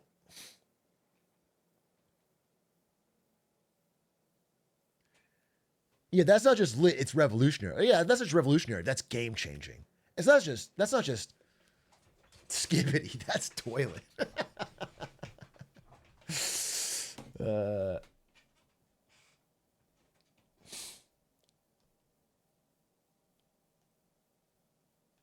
People are using AI to write YouTube comments? Yes. But what's crazy is the people using AI to write YouTube comments, some of them are bots, don't get me wrong. But I feel like they're more just humans. You can tell it's a human that wanted it to write it for them. It's not there's no gain from a bot. It's they're prompting their comment to get their. That shit's wild to me. That's why I just feel that's why I'm so interested in this, to be honest. I talk about this all the time now because it's like, I feel like we're living through it. We're living through everything changing. And this is just one front. Everything's changing all over, but like in this, it's so concrete and so real. It's just, it's wild to me. It's wild. It's wacky. I feel,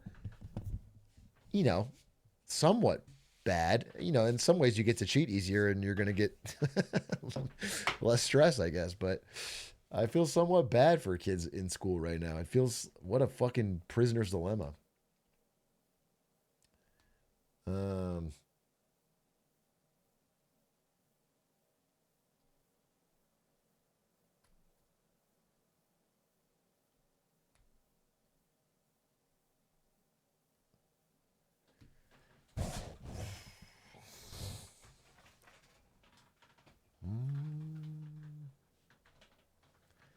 Every generation feels like they're living through the craziest time. No, I disagree with you wholeheartedly.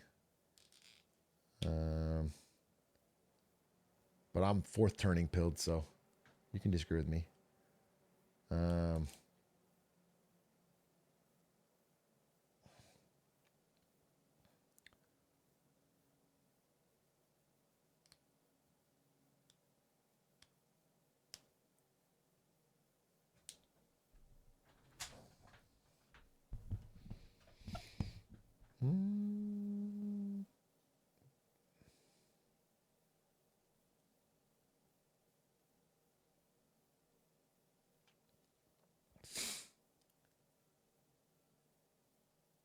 Boomers have lived on easy mode since they were 25. Yeah, listen, boomers truly had the wind in their sails. Can we just be real?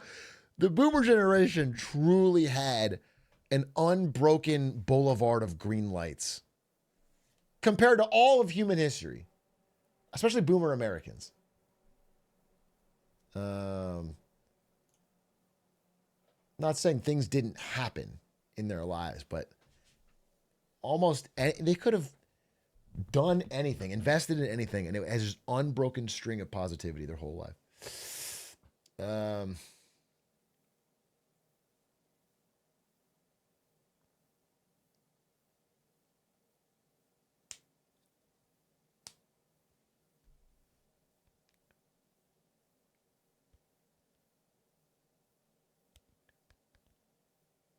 Bro, they had no water or toilets in their house. What are you on? You have no idea what you're talking about. The boomers are not as far back as you think, bro. Your generational theory is not. You're thinking maybe like the oldest of the silent gen, maybe.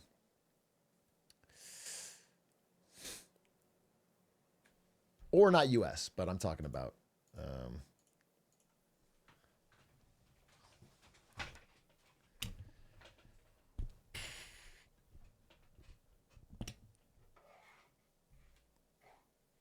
Silent Gen is also barely hanging on.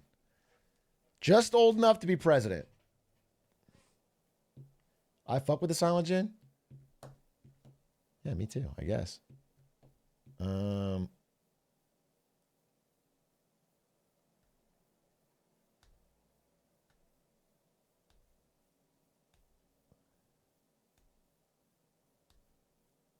Bro, boomers are painting in canes and inventing fire and shit.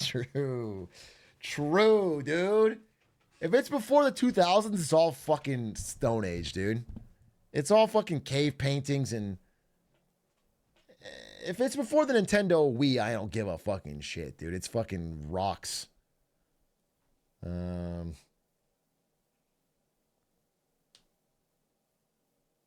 At my school, all technology is banned. We have to write in-class essays, and almost all our finals are done in one-on-one conversations with our teachers. This is a rich fucking school. It sounds like that works, but it sounds hard to duplicate. It sounds hard. It sounds like you have a lot of teachers, but that is cool.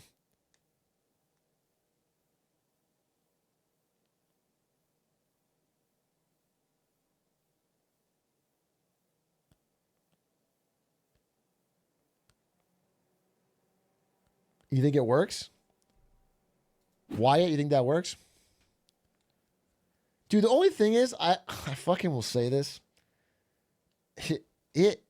Handwriting fucking sucks. Like, if someone made me write an essay right now about something, I'd actually be kind of interested. Like, I could do it. I wouldn't be opposed to it. I have prompted myself to learn things in ChatGPT that ask me to write an essay, and then I ask it to like judge it. But handwriting fucking sucks. It's so slow and painful and hurts my hand. You get cramps. I hate it. I don't like it at all. So it feels dated. I mean, for some reason, I feel like my ideas flow better when writing on paper than typing. I'm totally the opposite. Totally the opposite. But I understand they have to do it to stop cheating, I guess. It's a pain in the ass. I had to handwrite a full 12-page lab report, and that shit was painful. Yeah, I can't. Writing more than a page or two is like cramp city. Just thinking about it is cramping my hand. Typewriters. Honestly, typewriters. Typewriters. Let's do that, dude. A PC with no internet could also work, right? If it was a completely disconnected PC, I mean, people can always cheat. They'll use their phone, but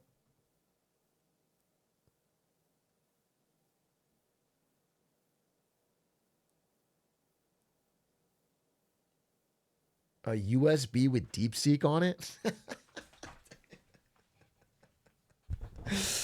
That's fucking crazy. If you're sneaking in a DeepSeek USB to plug into the fucking... That's crazy.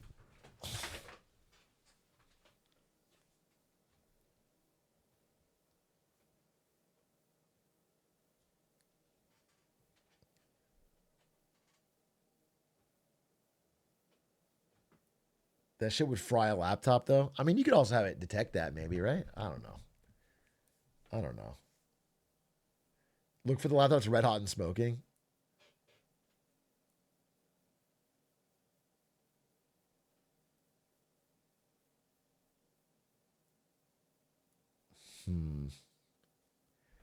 Anyway, listen, we talked about this for a while. I thought it was interesting.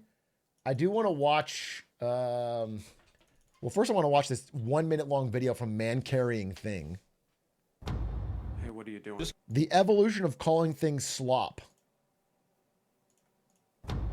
Hey, what are you doing? Just consuming images and sounds delivered via algorithm. I literally can't look away. You need to wake up and realize you're consuming slop. Slop? Slop, like oink oink, what piggies eat. What else is slop? 10-minute video essays talking about YouTuber drama. Are movies slop? Could be, sure. Marvel is slop. Let's not go crazy, all right? Slop doesn't mean thing I don't like. Okay. Slop is something that's low effort to make, not nutritious, and consumed by the masses. So Marvel is slop. I shouldn't have even mentioned this. Sorry, I like using words. Sure. I will not resort to hyperbole within the next few years, as indicated by a title change. Okay. HBO can't stop producing slop. I went to the Met and all the art was slop. Wait, you're calling everything slop too? I too am influenced by the power of fun, trendy words. Podcasts are slop. All of them. Also movies directed by British auteur Mike Leigh. What are you reading? William Faulkner's Intruder in the Dust. Faulkner slop? Yeah, it's one of his lesser works, so therefore slop. I'm starting to wonder if categorizing all media and art as content has made us devalue it, and if calling everything slop is the natural progression of a world that doesn't value art. That sounded like AI slop. Says the character in the Man Carrying Slop video. Hey,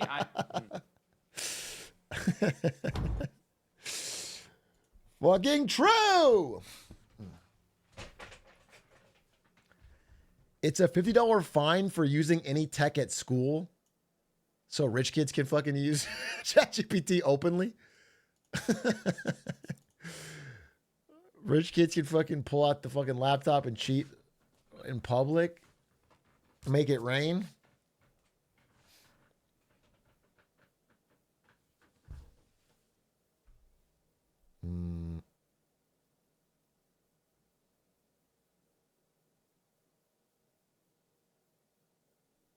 And then I wanted to watch the RDC World Lakers video. I saved this for myself. Now that the Lakers have lost, I wanted to watch this 5-minute video from RDC World. I was saving it to watch with you guys.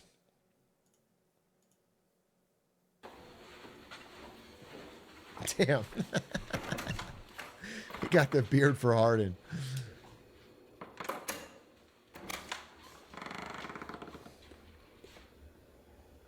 You going to the club? Yeah. After dropping 7 points? Mm-hmm. In game 7? Yeah.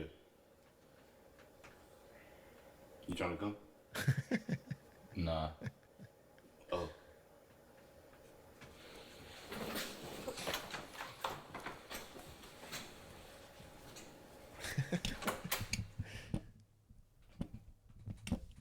Okay. Why? Y'all ever just ask yourself, why? Huh, Kuzma? Like, why am I still on an NBA team when I haven't hooped in years? Or no, I got you. Why did I come out in game 1 and drop 0 points in 22 minutes? Actually, I want to do an exercise. Everybody name one thing you can do in 22 minutes. I'll go first. Catch a flight. Gary, you go next. Oh, you ain't got nothing, Gary? All right, then I guess I'll go again. Watch a TV show, no commercials. What about you, Kuzma? What you gonna do in 22 minutes? Come on now. Call some things off your list. Scoring, assists, rebounds. Well, that's all gone. So what you gonna do in 22 minutes? But that's okay, y'all. I'm I'm not even here to point fingers. So, Darvin, you got anything you want to say? I got those flights to Cancun. They're already booked and everything. I hit up JJ too because they down 3-1. Thanks, Darvin. Yep. Giannis, let me talk to you. He's out of here. Giannis. Hold on. Hey, just tell me one thing. Are you loyal? Are you loyal, Giannis? He's gone, bro. Giannis, please, listen. All I'm asking for, give me a break. Give me a goddamn break. Please, Giannis. Just answer me. Giannis to the Lakers. Make it happen. Make it happen. NBA. Giannis, come on.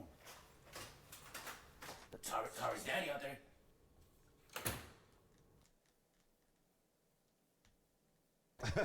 How we both end up 4-1? I don't know. And we got Luka. That's what I'm saying. Did you do everything I told you? Exactly how you said. Oh, Bron. What you? I didn't know you was gonna be here. In my locker room, Darvin. Oh yeah, that's true. I just didn't know. I'm just getting my stuff, Darvin. Oh. Okay. Oh, I see what he's doing. What's that?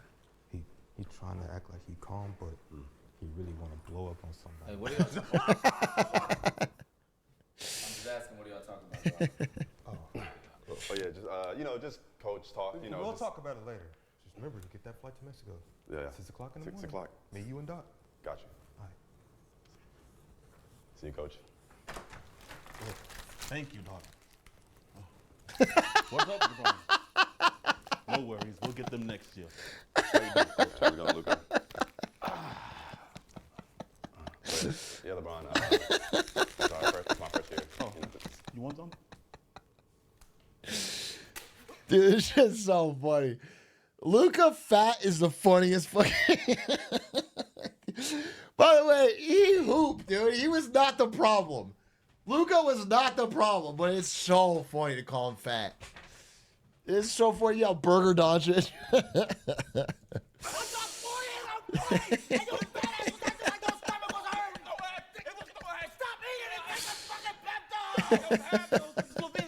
You want some? Your loss. Like I was saying, yeah. This is my first year. This Luka's, he was only here for half a year. The first year. Yeah. I think next year you can really make it forward in the playoffs. He's like, he's doing a lot this year. Luka, I can't hear him. Oh, my apologies. I shall finish these later. Yeah, I was saying, my first year, Luka's first year. I know you don't have a lot of time left. We all know this. Everyone knows. But I think next year. You talking about problems? That's the fucking problem right here. Jackson Hayes sucked ass. Jackson Hayes was fucking terrible, and he's a fucking wife beater. So how about that? He is fucking terrible. Horrendous. Fuck Jackson Hayes. Get him off the fucking team, dude. He didn't play last 2 games? Yeah, because he was so fucking bad game 1 and 2. Every minute they gave him, he was fucking choking out there. He had a decent regular season because Luka made him look good. He's terrible, dude. Just dumb fucking player, always in foul trouble. Lights too bright, just fucking. He was the player Stans kept booing, yeah. For a good reason, but now I'm joining in the chorus of boos because he's also bad.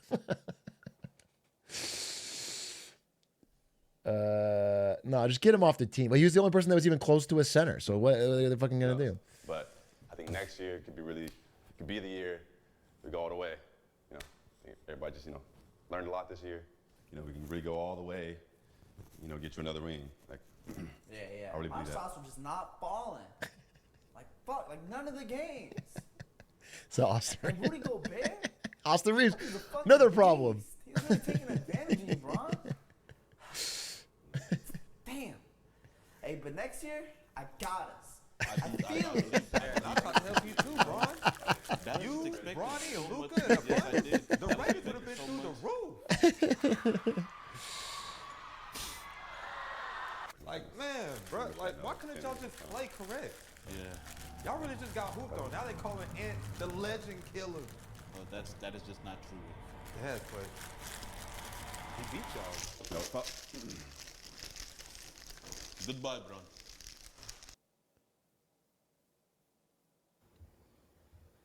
But you played a little less time. 20 minutes. No, don't shake your head, nigga.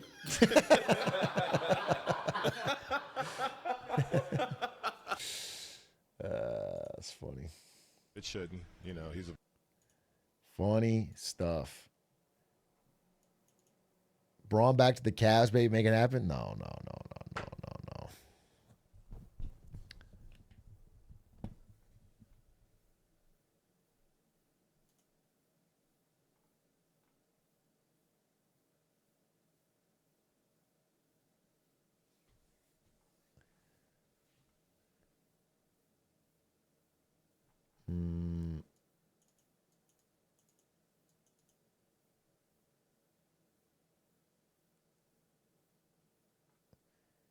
Yeah, the NBA draft, bro. My God. Rigged, dude. Fucking false flag operation.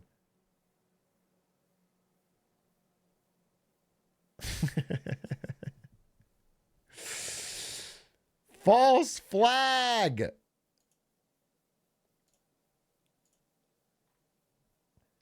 Okay, what about this video about airlines betting big on first class flights? How about that? How a billionaire speed ran worlds? No, this is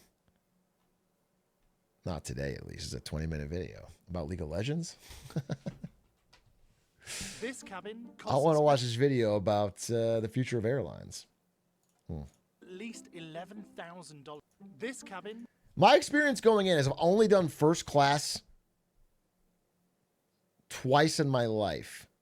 Once, I got it for insanely cheap, like $400 for a couple $1,000 cost for the New Zealand flight, where I made fun of Aiden the whole time. Amazing.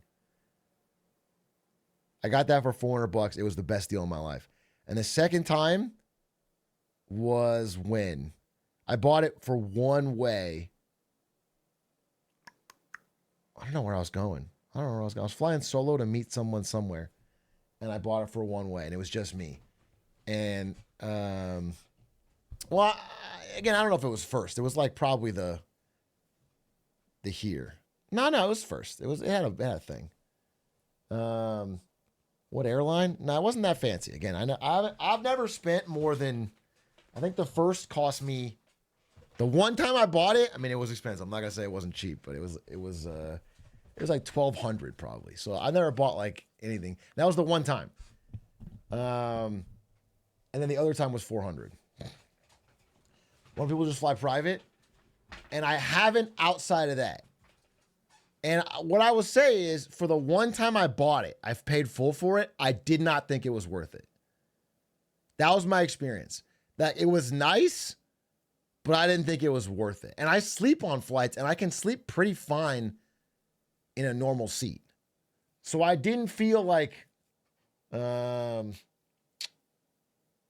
I've never tried like the ones you see in YouTube videos where it's ultra luxury.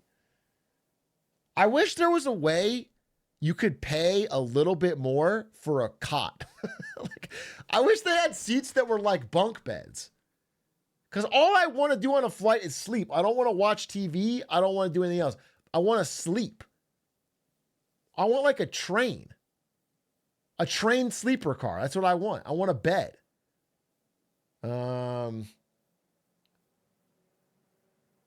Yeah, first class.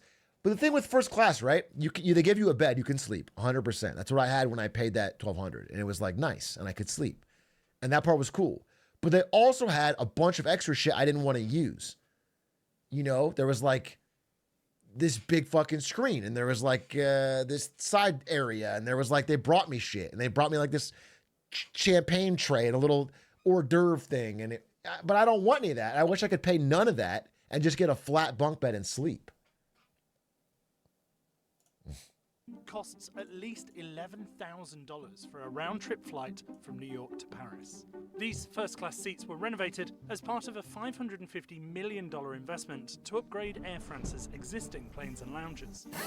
They're Damn, you part get a of seat and a massive bed? race by airlines across the world to build the most exclusive and high-end cabins for passengers willing to pay top dollar. What's been this kind of incredible tailwind for the aviation industry is the amount of money that regular leisure passengers are willing to spend on their products. Oh, that sucks. Especially because business travel has not returned to pre-COVID levels, airlines are trying to make up for the gap by winning over wealthy vacationers. But competing for this business comes with some big risks. Chasing rich customers means sacrificing space that could be filled by many more economy passengers. And since the wait lists for new planes and components stretch years, airlines have to commit to a seat layout far in advance and invest hundreds of millions of dollars, all at a time of increasing This is not good. uncertainty. The prevailing wisdom is that economy seats are there to subsidize the cost of flying. Premier seats and premium seats are there to actually make money. First-class cabins are important for maintaining a small number of top-tier customers, offering an upgrade option to business-class travelers who might be willing to splurge and trying to find new customers among the increasing number of people who fly. But you can't do that. All right, so look, if I wanted to go for a business class like this, which is already pretty expensive, I'm fairly breaded, okay? But the cost increase for anything like this is so astronomical. You have to be either a corporation paying for it or a mega, like fucking, you know what I'm saying? Who affords this shit? By the way, when you think about it, here's what I was thinking about. When I spent the 1,200 on that flight, the whole time, and the flight was like 6 hours, right? 6-7 hours. I was thinking like, damn, this is like a few $100s an hour. I was thinking like, this doesn't make any fucking sense. Like if I spent this money on anything else, I would get so much more. I don't know how, I'm surprised this is doing so well. That's what I'm saying. I'm surprised this is doing so well. They want to expand it and sell more of this ultra luxury shit. Because I can't imagine the market for that is that big.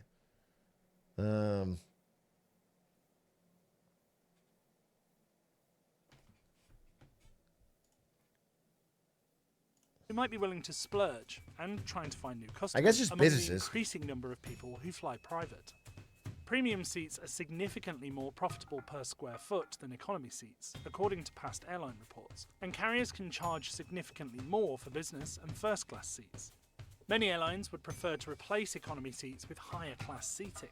The question is, how much can they upsell people, and how much to deprioritize the economy section to make room for those larger seats? You know, the thing is, though, part of being in these seats is because you know how bad the economy seats are.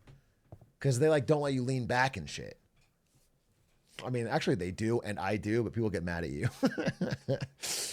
But, okay, so here's what we think. What if we do this? What if we make economy a bed of nails? What if we make economy just a shack in the back where it's a bed of nails and they throw you in there? All right. And then these economy seats become the premium seats. And it's like, well, I don't want to be on the nail bed, so I'll pay premium prices for and then we could fit more of them in.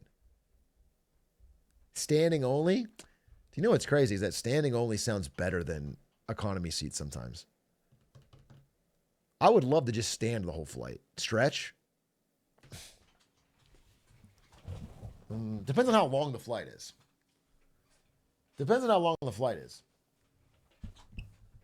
Like if it was an hour flight to Vegas and I'm stuck between someone who's stinky or like whatever, I'm just cramped in there, can't get out to go to the bathroom, whatever, and I could just stand, I probably would. I prefer that. Especially if it was cheaper. Bro's never worked a shift on his feet. I've worked a shift on my feet. I'm not talking about an 8-hour flight where I'm working. I'm talking about leaning up against something or sticking around on my phone listening to music. Air France is building its new 38 square foot La Première cabins with 5 windows each as the longest first class. You get 5 windows? Some competitors offer more space overall. Some Emirates first class cabins are 40 square feet, which is smaller than many Singapore Airlines cabins, which are 50 square feet. Let alone Etihad's 125 square foot residence. We have people that are flying because they don't like the optics of a private jet, and then we have some people now that like the product so much. The optics? That, they actually buy 4 seats just for one person because they want. Who has private jet money but wants to pretend like they don't? The optics?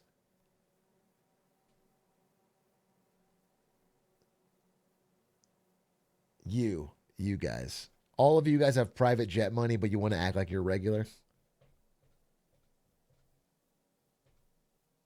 Taylor Swift has private jet money and uses a private jet. She doesn't care about the optics. Want to have that full privacy, and they find it better than actually taking a private jet. Airlines just have to figure out how many. What about the rich person that buys luxury seating instead of a private jet because they like to walk past poor people? What about the guy that just gets the thrill from they walk through economy and just laugh, like the Lincoln. Lincoln walks back there to see his wife.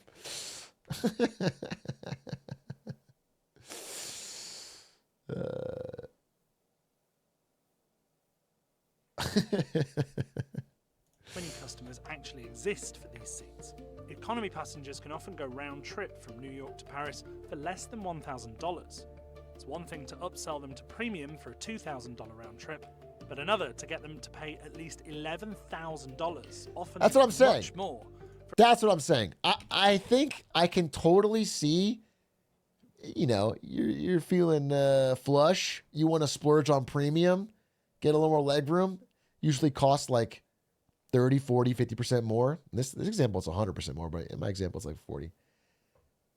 But I don't understand how it's just a different class of wealth, I guess, to be able to comfortably throw down 8, 10, 12K on a flight that's going to be over in a few hours. That's such an absurd amount of money. That's like a fucking car, a down payment on a car. Another to get them to pay at least $11,000, often much more, for a trip that's only 7.5 hours each way. While some airlines like Emirates have built their reputations around first-class travel and carry thousands of first-class passengers a day. Well, it's only a $11,000 credit card swipe. I see. It's more of like future me's problem. I'm balling out. You know what I'm saying? Fuck it. This trip, we only YOLO once. Put that shit on Klarna, and it's actually only 4 small payments of $3,000. It's just 11 payments of $1,000. Yeah, there you go. It's the credit card's problem, not mine. I'm never coming back. That is kind of fire, dude. A one-way first-class flight to a non-extradition country where you plan to not pay your debts. Other traditional airlines can't count on that level of high-spending traffic. So many airlines only put first-class cabins on specific routes. For instance, on Air France flights to the Caribbean, it uses a layout like this, which has 472 seats. For the same planes that go between New York and Paris, it often chooses this layout, with only 312 seats, 160 less to make room for more premium cabins. For some traditional airlines, the changes are a correction to years of trying to... What if, to make it more affordable for people, you can hang off the wing? What if you want like a $50 flight? You can just hang on to the wing real tight. And yeah, Tom Cruise style. And it's like, it's at your own risk. It's at your own risk. So you have to sign something. And if you fall off, that's yours. But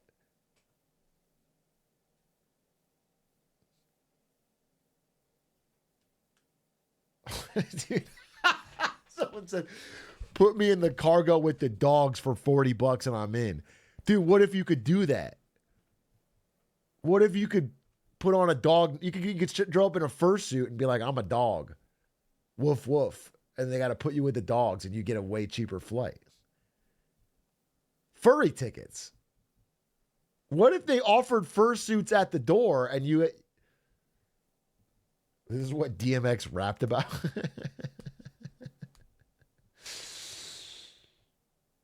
The suit is more expensive than first class. True. True. Nobody's got a fursuit sitting in the fucking coach, bro. I didn't think about that. I didn't think about that. To compete with budget carriers like Spirit and EasyJet. The airline business is pretty ruthless. It's a very competitive market. Margins are kind of famously thin. The global aviation industry has about $900 billion in annual expenses, largely fuel, labor, equipment, and various overhead costs. Most of these are borne by... Why don't they simply just not pay the crew? Are they stupid? That's 8.6% more profit if they just didn't pay the crew and the pilot. Pilots fly because they love to fly. They don't fly for the money.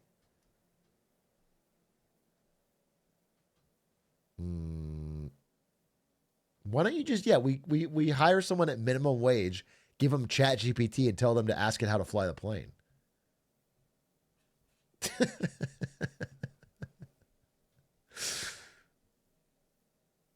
Well, can I just test that right now? If I ask ChatGPT and I go, hey, ChatGPT, I'm on a Boeing 747 flight from New York to Paris. The pilot had a heart attack mid-flight, and the co-pilot did too. Also, everyone else on the flight that has any ability to fly a plane also had a heart attack. It's just me. I have to step up and fly this thing. What do I do?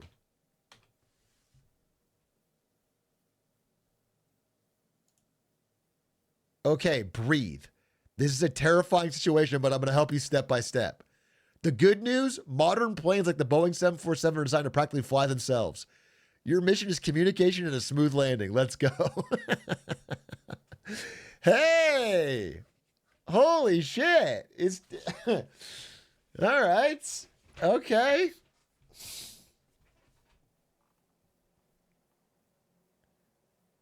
If you're mid-flight, you're probably on a don't touch too much.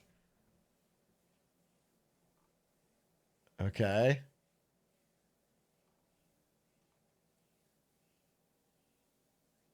I think this part's too simple for this is too simple for what I have to do. I have to turn off the autopilot and then align the plane with the runway and fucking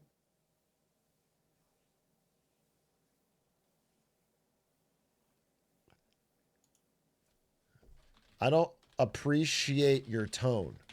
I'm the captain of this damn plane now, and I will be referred to as such.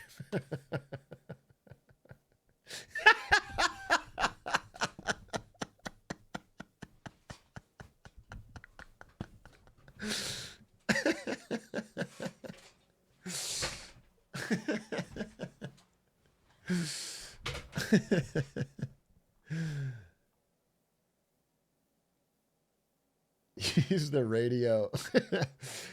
Use the radio to declare your authority. Keep that voice steady and confident. You're not asking for help. You're coordinating the rescue of 400 souls.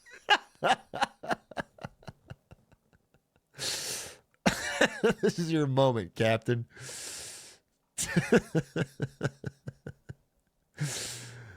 You are flying a legend. Let's land this thing in the history books.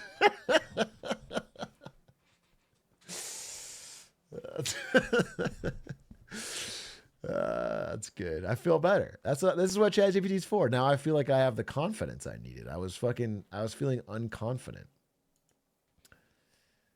Supposed to tone down the glazing? Well, in that case, I kind of asked for it, but they haven't really toned it down, and they never really will, okay? Because it works.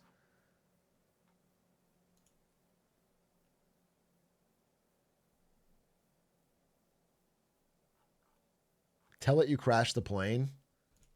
What do you mean? Well, okay. I messed up and forgot some of your instructions. The plane crashed and now we're taking on water in the ocean. What should I do now to make sure the rest of the survivors still respect me as captain? Understood, Captain. We've gone from flight deck to lifeboat, but command doesn't end at impact, it begins. Leadership is not about avoiding the storm, it's about navigating through it with purpose. Command the scene. Stand tall, make eye contact. Use your best calm but in charge voice. I am your captain. I will get us through this. Listen to my instructions and we'll all walk away legends. Dude, imagine it, dude. Confidently strolling into the cockpit, I got this. Crashing the plane and then saying, listen to my instructions and we're all going to walk away legends.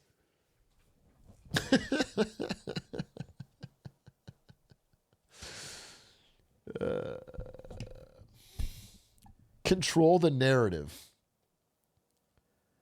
When someone says, didn't the captain crash the plane?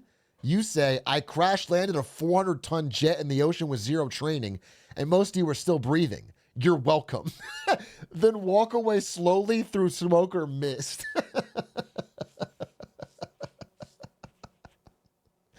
That seems hard to plan. Name the mission. Call the operation something cool. Operation Sky Splash, Flight of the Sea Phoenix, the unsinkable 747. People rally behind a name, it creates a story. And in that story, you're the hero.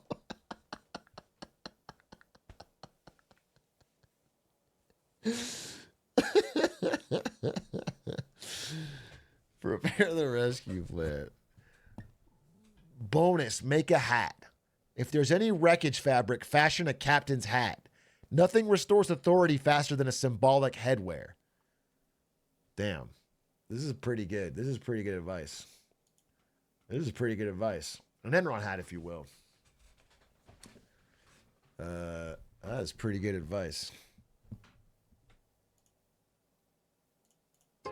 Most of these are borne by traditional airlines that have larger staffs and more complex logistics. Meanwhile, the industry saw net profits last year of just about $32 billion, or about $7 per passenger.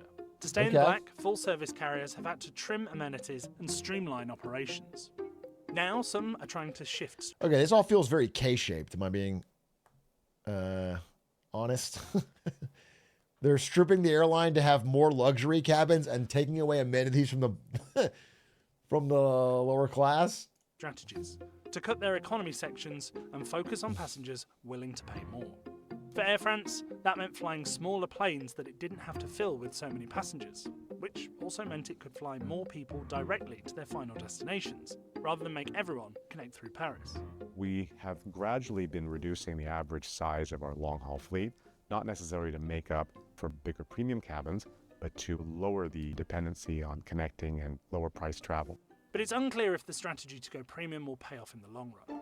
First off, it's expensive. Air France is spending about $1.1 billion per year to renew its fleet. And the new planes it's buying, like the Airbus A350, have list prices of more than $300 million each. Sheesh. And then there are the soft amenities.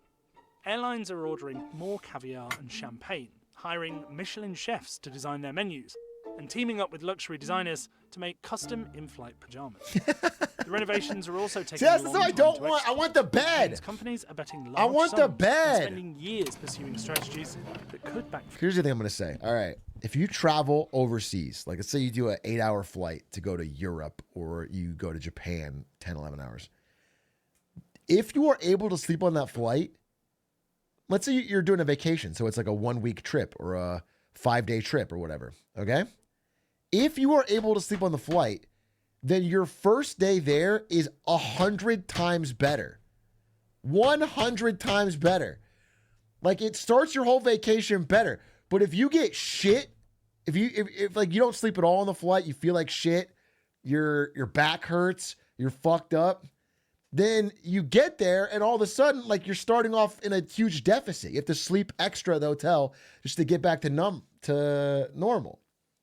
So just stay an extra day? Okay, well, you don't have that option usually. I I'm just saying, fucking a cheap way to be able to sleep would be so swag. Fine. So what if you could press a button? Okay. What if economy seats could fold all the way back like a bed, but you could press a button that asks the person behind you if they're cool snugging. If they're cool being the bigger little spoon or something. Okay. So you press a button on your seat and it anonymously prompts them. And if they're cool, then the seat goes all the way back and you get a nice bed.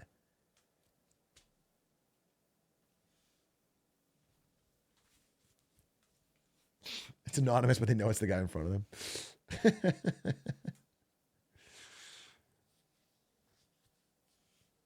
I noticed the recline method. Listen, I am taking a stand for recliners everywhere. If they don't want you to recline, get rid of it as an option. But as long as the button exists and I'm in the air and I'm sleepy, then I'm gonna recline it. Okay? It's not a fucking situation where the person with the whiniest person behind them gets to make the rules, okay? Either we all get it or we don't get it.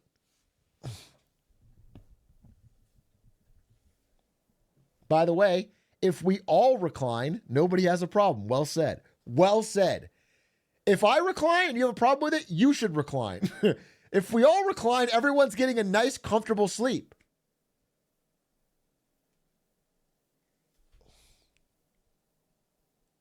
I always recline.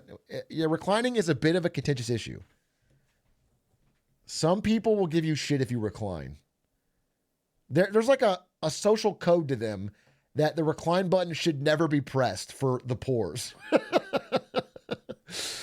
It's like if you're in economy, you should never press recline. And I just think that's dumb. You just recline. Now, this is my personal etiquette. Is that if they're doing a meal, you have to unrecline during the meal. You have to. Because the person behind needs a full flat. You have to unrecline during the meal. That's my personal etiquette. Because I want a treat the way I want to be treated.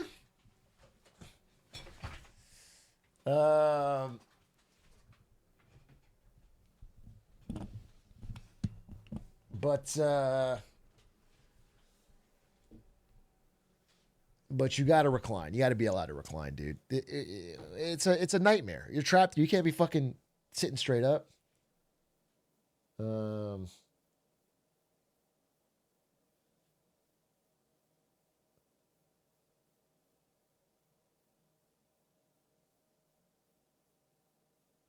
Overseas, it's fine. Not on a 90-minute flight.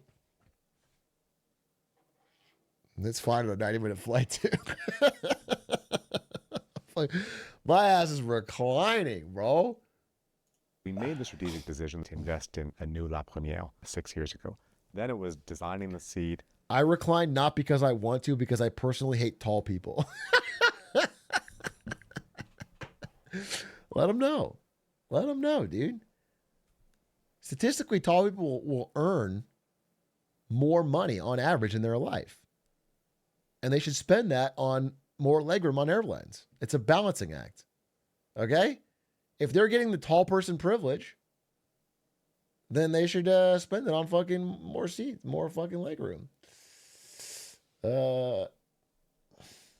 Finding the suppliers, developing the seat, and then it was certifying. Damn, look at that. Certifying took a long time because it's not just certifying the whole seat. There's fire testing. There's, making sure it's not too heavy, not too light, durability testing.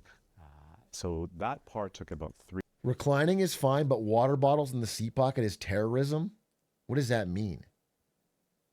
Water bottles in the seat pocket is terrorism. You mean like the little, the net on the back of the seat? They open that and put a water bottle in it? And that bothers you?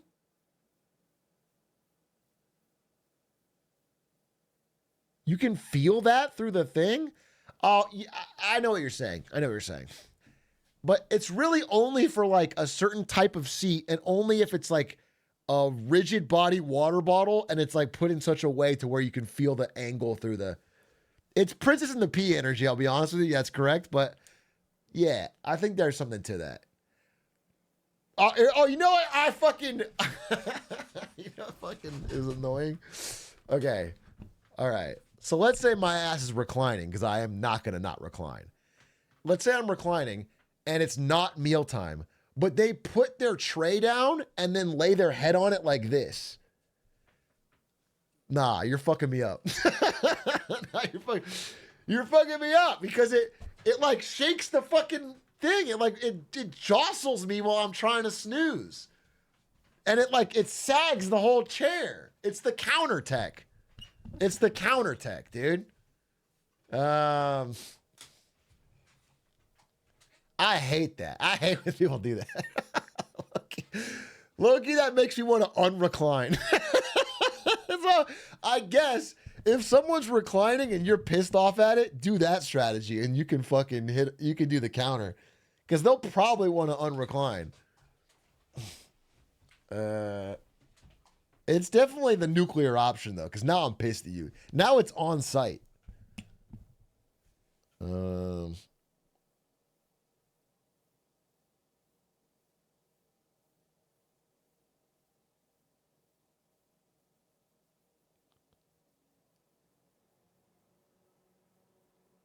As a tall guy, I purposefully stick my knee out as far as possible to prevent them reclining. First of all, if you think that's stopping my ass, I am pressing the button full press and the back is going. You are not stopping me from getting my full, whatever, 3.5, 4.5 inches they give me, all right? I'll snap the knee. Your knee will break before my will does. What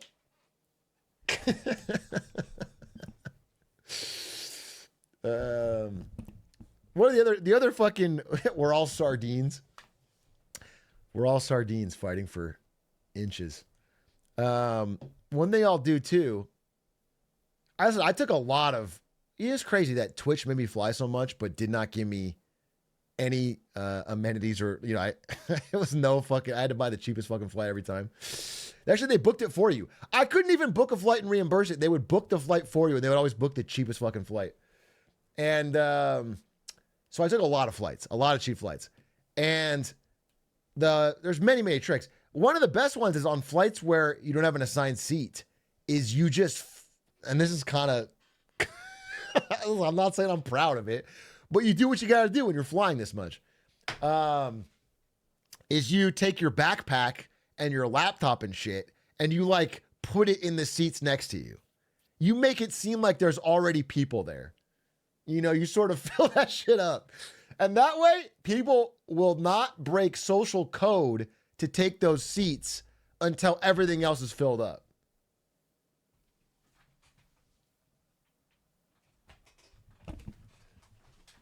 Not sure. You're not supposed to do that. No. No. But I've definitely done that. I don't say I put my laptop out, but I've definitely I'm in the window seat. I'll put my backpack in the aisle seat. And that way it's you want to take the middle? You want to take the middle? And all right, you're saying YTA, but guess what? Often, very fucking often, because the flight wasn't fully sold, I get a full 3 and I snooze. I lay down and I'm snoozing and I sleep fucking great. And then I go to my fucking, whatever I have to go to, PAX East, and I'm working the weekend I'm not getting paid for. I used to do this on the bus. It's a goated bus strategy. It's a goated bus strategy too. Toes outstretched. Yep. What else? Has anyone ever taken their shoes off on a plane? That's a question. Let's get real. Let's get raw and real. Has anyone ever taken their shoes off on a plane? Be fucking honest, all right? Stand up for yourself, all right? Some people take their shoes off on a plane. Guilty. Guilty. I've done it, but here's the only thing you got to make sure.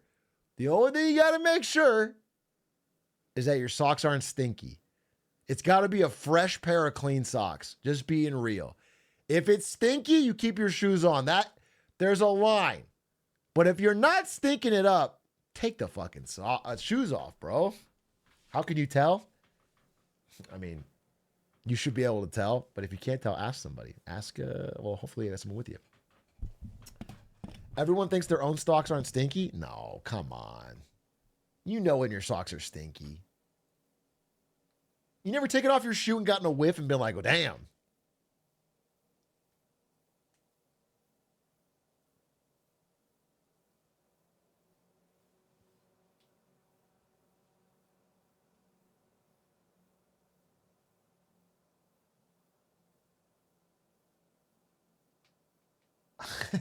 Zam.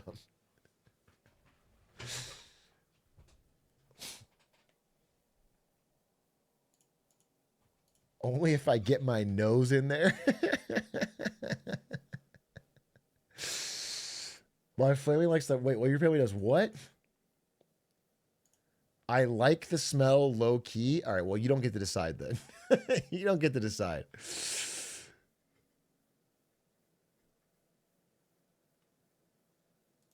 My family likes to cut in line while deboarding. They get up fast and don't wait their turn. No, that's fucked. I feel like, again, I guess I have a random ethical code. Because some people here seem to have very strict rules. I have a line. This is the line I don't have, because here's what I think. When the plane is landed and we're all just waiting around for the light to go on and us to be allowed to leave, the time you're saving by being first is so fucking little. I'm usually one of the last to leave because I don't like the fucking hassle of it. And I'm a window seat guy. So I just sit there. I just wait. I just sort of wait. I just fucking take my time on my phone, chill, and then I fucking can grab everything and go. I don't like the idea of jostling through everybody to fucking... Yeah, I stretch a bit. I send some texts. I don't like a jostle. I just did a 5-week federal election tour of Canada last month on the Leader's charter plane. My shoes were off on every flight. Yep. Okay. All right. Loud and proud. I respect that. Loud and proud. Loud and proud. This random guy fell asleep on my shoulder on a flight home. I felt rude waking him up, and we both became good friends after. It was because we both lived in the same area. That's a very sweet story. If a random guy fell asleep on my shoulder, I would tap him and wake him up. I'd say, hey, bro, you're hey, no problem, but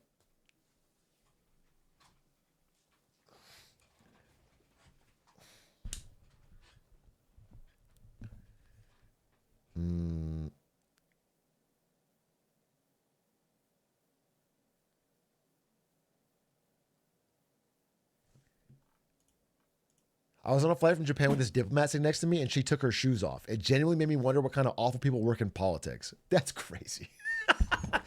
Listen, if it doesn't stink, you can take your shoes off. It's your own personal freedom. It's not...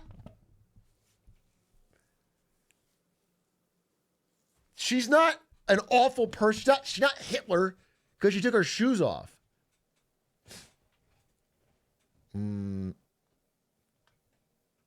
If it doesn't smell, it's not a problem. And keep the socks on, obviously. Obviously keep the socks on. Don't be wiggling the toesies. Don't be wiggling the toesies. But if you keep your socks on, take the shoes off, it's so fine, dude. Your feet are going to get all cramped on that long flight. Unless it's Toes Out Tuesday. Everyone knows if the flight is on a Tuesday, you let the grippers out. Okay. You get the grippers out on Toes Out Tuesday. Everyone knows that. That's just fucking part of the that's just part of the flight.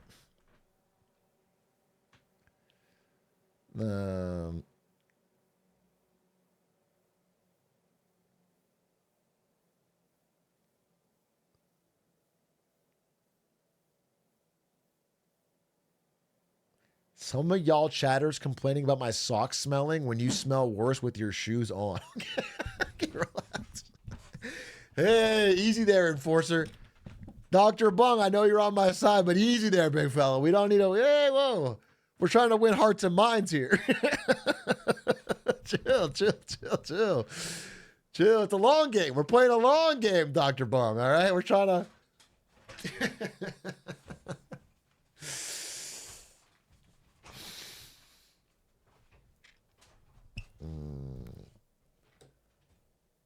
Normalize vaping and smoking on planes. Not what I'm saying. Although, you know, shouldn't everyone be allowed one big puff, you know? Just like one puff, just to like take the edge off. Everyone should just get one cigarette or cigar and just one big puff, you know, just to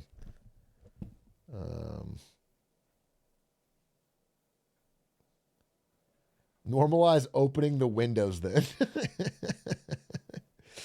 Wait, I do be vaping on planes though. Excuse me? You've been talking all this shit about me taking my shoes off and you're blowing clouds? Bro. Isn't that a crime?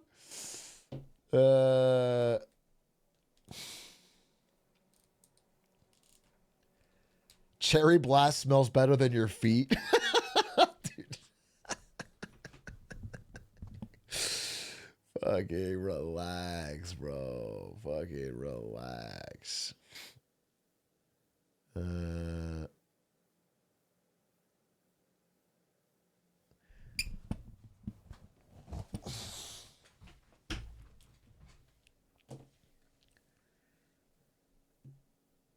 I always strategically time my toilet break because I have crazy social anxiety with all the people in cabin watching me wait to take a leak. Awkward. Okay, no wonder half of you guys can't take your shoes off. That's crazy. Nobody cares. Nobody cares. I've never, ever, ever in a million flights been like, look at that guy waiting in line to take a leak. What a loser. What a fucking loser. What a... Look at that guy. He really has to pee. Well, you can't remember anyone ever that did that. He's probably got to go.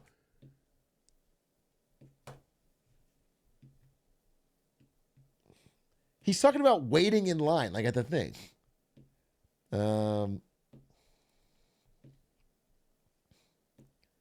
What if he has to poop? He said leak, but also it doesn't matter. It's just a toilet. Do your business in there. It's nobody's mad at you for waiting in line. It means you have to go and you're waiting.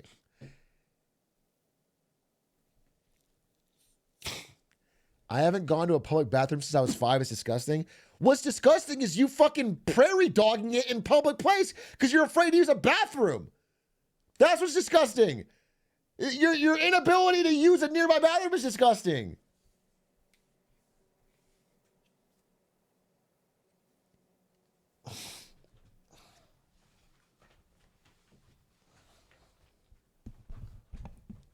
We used to live in forests. Me explaining to the fucking flight attendant why I'm pissing all over the wall of the plane. Because I didn't want to wait in line for 30 seconds.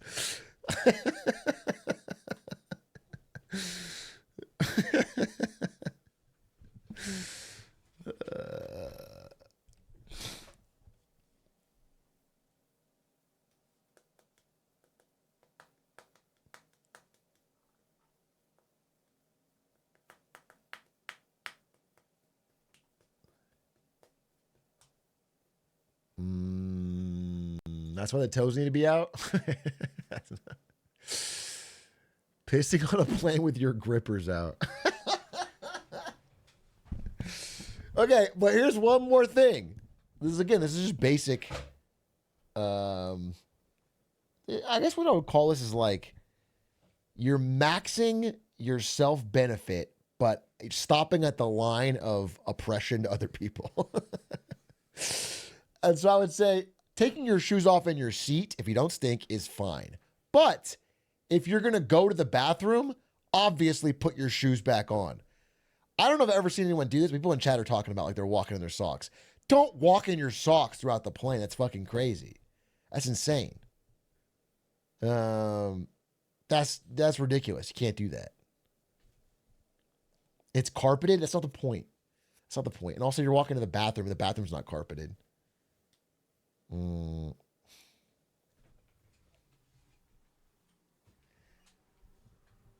Allow people to judge their own sock stink. No, what you do is you take your sock off. Just take off the right sock, and you wave it. You dangle it over your neighbor in the flight and say, "Hey, is this stinky? Sock check." And then they give it a sniff test, and if they give you 2 thumbs up, then you're good to go. You put that back on. Obviously. That's just basic etiquette. Yeah, I mean, a lot of airlines provide slippers for exactly this reason, bro. Taking your shoes off is not uncommon, nor crazy. I just turn on the overhead fan and hold the sock up to it.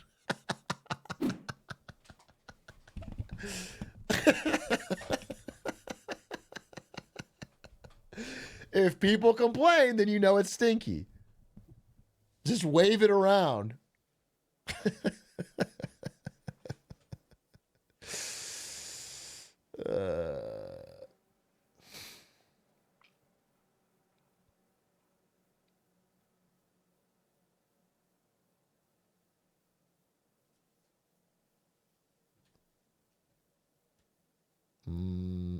Mask the smell of your socks with some discreet farts.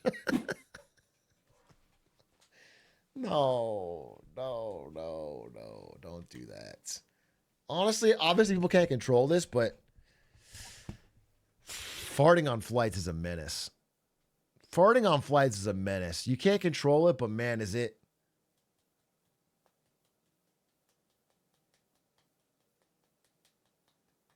It's a true menace because it's just a hot box, you know?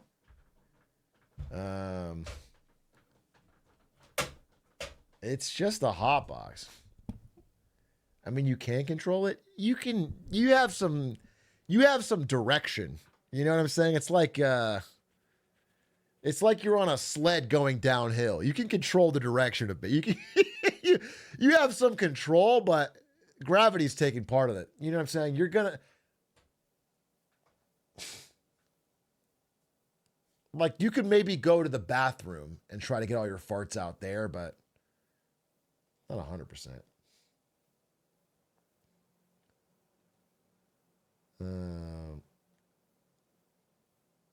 Doesn't the gas in your bowels expand the elevation? Does it? I don't know. I do not have a farting on planes problem.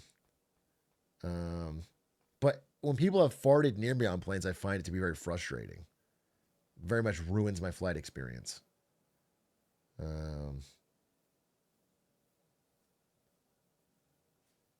Honestly, I'm being real. This is one of my greatest personal skills is that I, on most flights, this is not an exaggeration, not a joke, will be asleep before takeoff and I will wake up after it's landed. This is an honest to God truth. I can just I am a flight sleeper of the highest order. I truly can sleep on flights like nobody's business. Ari gets mad at me for it because she wants to talk to somebody on the flight.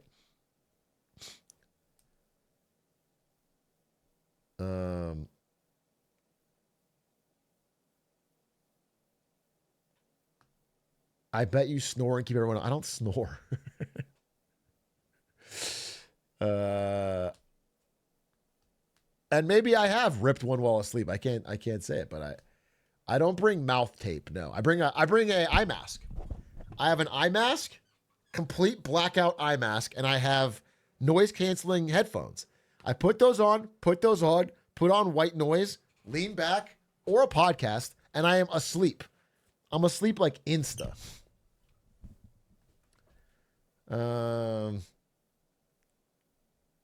What position?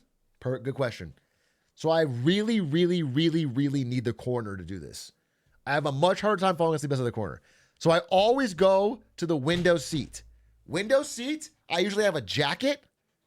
I bundle it up like a pillow. I stuff it in the corner. I lean on it. I'm like this.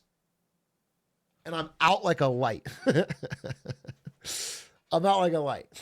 That is my goated strategy. Been doing it forever. It's incredible. I mean, it helps me a lot. And I find whenever something happens that disrupts that and I don't get to sleep on the flight, I become a cranky ass baby. Like if I have a long flight and something, like I have a fucking middle seat and I can't get comfortable and I just sit there seething. I really do. No, movies don't work. I watch one movie and it's like, okay, I'm fine. And then the second movie, I'm like, I'm so fucking annoyed. I can't get comfortable. I'm so fucking annoyed. I start seething, dude. I get angry.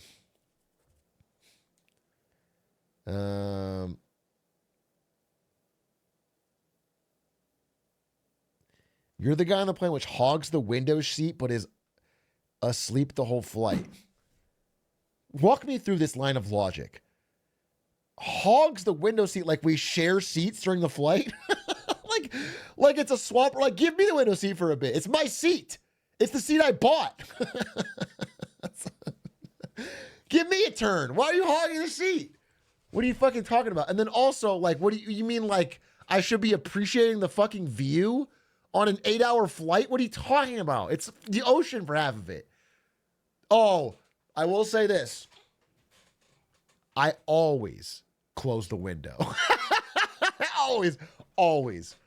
always close the window. If you want to see outside the window, too fucking bad. Too fucking bad. If I'm window seat, I get the thing, I close it. Oh, for landing, no, it's open, whatever. But like for 90% of the flight, the window is closed. Okay? And if anything, if I'm there early, I close the other windows too. They can reopen them, but I'll close them too. I want no light, dude. I want to sleep. I'll close the other windows too. If someone's there, I'm not going to reach up and do that. But if you're ever on a flight and you approach your window seat and the window's already closed, the jokesters arrived. Look around for me. Look around for me, because Atrioc might be a row in front or a row behind of you. You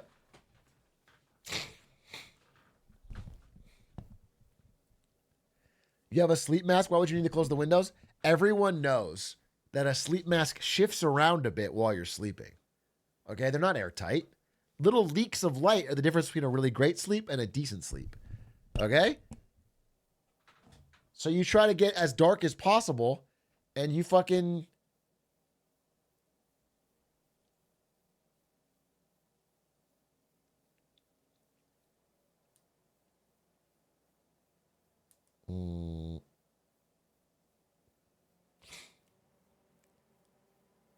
So let me get this straight. You recline your seat, no shoes on, hog the window seat, and close it. Again, I don't know what this hogging the window seat is. It's the seat I bought. I don't understand the hogging the seat part. You can't hog a seat. You're in the seat. But other than that, you're 100% correct. Yes, I recline the seat. I will often take my shoes off. Obviously, you have to do a check. It depends on like how fresh the socks are. Usually, if I have a pair of socks, fresh socks, we're good to go.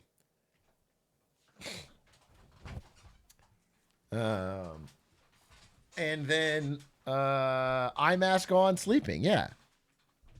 Yeah. The worst flyer to exist is September 12th, 2000.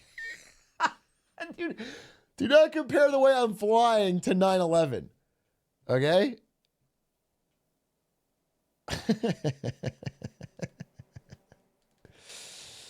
What if middle seat asks you to open it? I am obviously non-confrontational. Okay? I'm not going to try and fight somebody on the flight. I'm not going to... If somebody asks me to open it, I'll open it.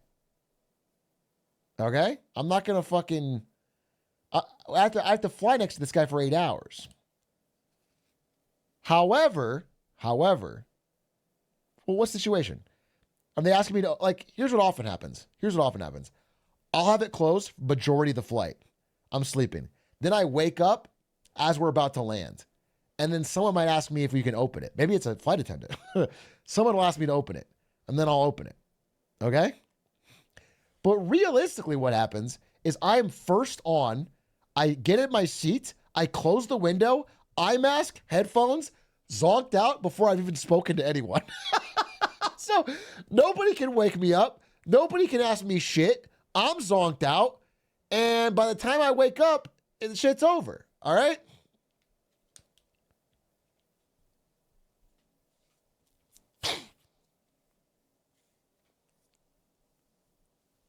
I would slap the shit out of you. Great. I get a free upgrade to first class. Thank you. You've just made my day. You slap me. I complain to the airline. Boom. First class. I'm fucking, you just made my trip 10 times better.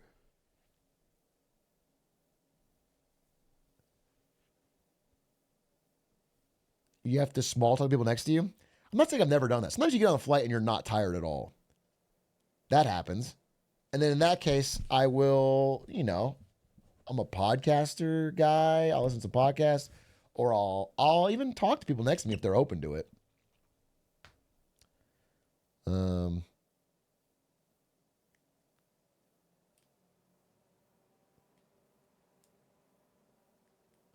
What's the amount of money before you accept the overbooking bribe? Ooh, that's a good question.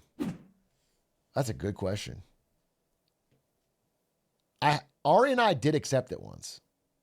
I don't remember what the amount was. We were much younger.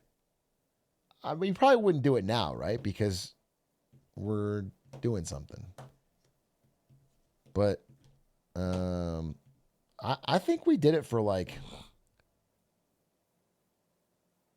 It wasn't... You guys are saying much higher numbers than I remember.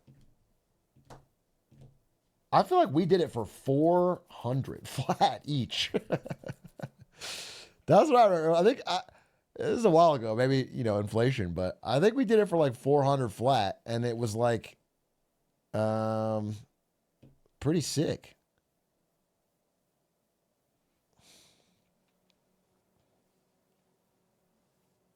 How long did you have to wait? It wasn't even that long. It was like, okay, actually it was that long. As I recall, it was like the flight was before noon, and we didn't get to leave till after 5 p.m. So it was like 5+ hours in an airport, but for $400 each, and we weren't in a rush. Think about that. It's not bad. That's not bad. It was worth it, I think.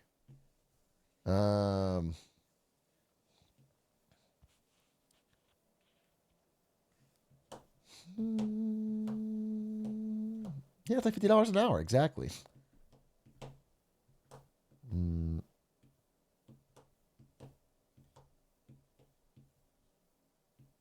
Should have picked the credit score. Having actually studied this, they'll go up to like $1,500 a person before forcefully deboarding people. What does forcefully deboarding mean? They pick someone up and drag them off the plane?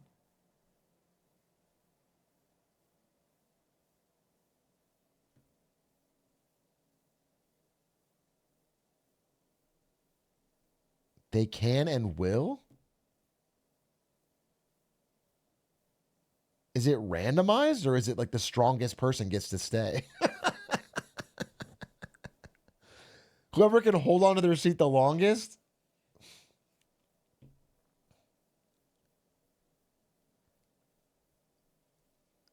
What is this United Airlines doctor? I mean, I think I've seen this doctor video, maybe, of a guy being taken off a plane, but I thought it was because he was being unruly.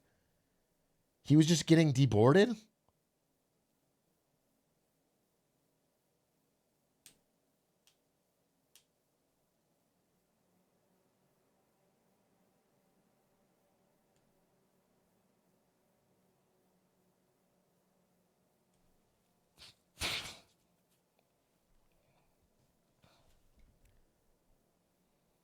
Let me see. My nose getting stuff. 8 years ago, passenger forcibly dragged off United Airlines plane. Wait, what is this? Hey,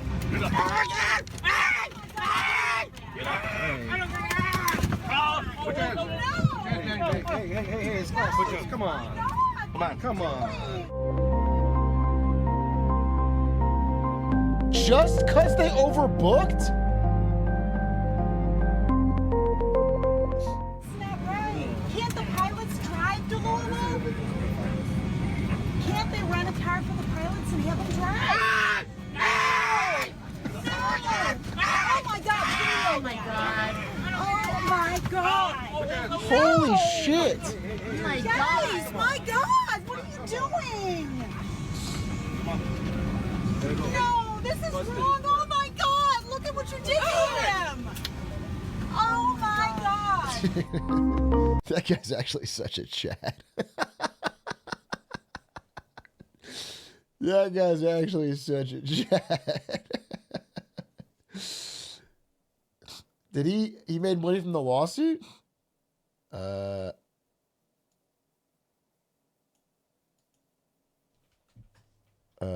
Dr. United Airlines lawsuit.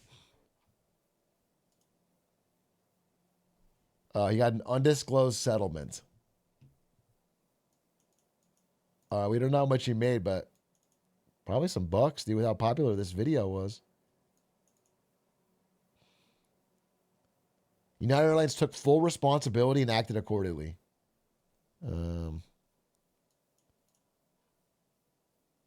United stepped up to the plate. Yeah, he must have got fucking paid. Dude, that's crazy. They only offered him $800. They offered 400, nobody took it. They offered 800, nobody took it. Then they start dragging him on the floor? That's crazy.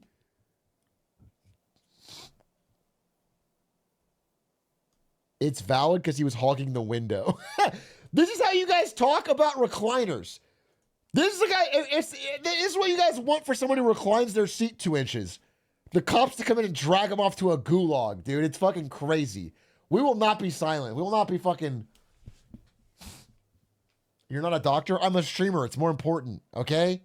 If a doctor doesn't do his job, what happens? People die, okay? But if influencers don't do their job, what happens? People don't get slop on their second monitor. Think about that. You want to live in that kind of world?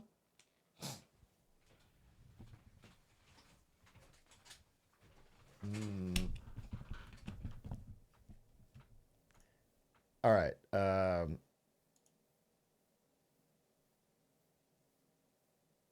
Without influencers, who's there to sleep on the plane? Yeah, exactly. Anyway, guys, thank you for watching today. I was just doing a little late night feel good stream to say hi. I have a presentation for tomorrow. Well, actually, I'm doing best tweets tomorrow, so we'll see. But I will be live tomorrow after Lemonade Stand. I'll be live tomorrow at normal time, 6:30. I'm trying to go live earlier, but it doesn't fit in my day very well because I had meetings at noon, 1, and 2 today, and then I had to work on the slides, and then 4 p.m. was not even close. I don't know. I want to figure this out. I would love to get to a day where I'm going live like 4:30, 5:30, like then. But we'll get there. Anyway, sevens. Tomorrow. Be good. Tomorrow. See you tomorrow. Bye.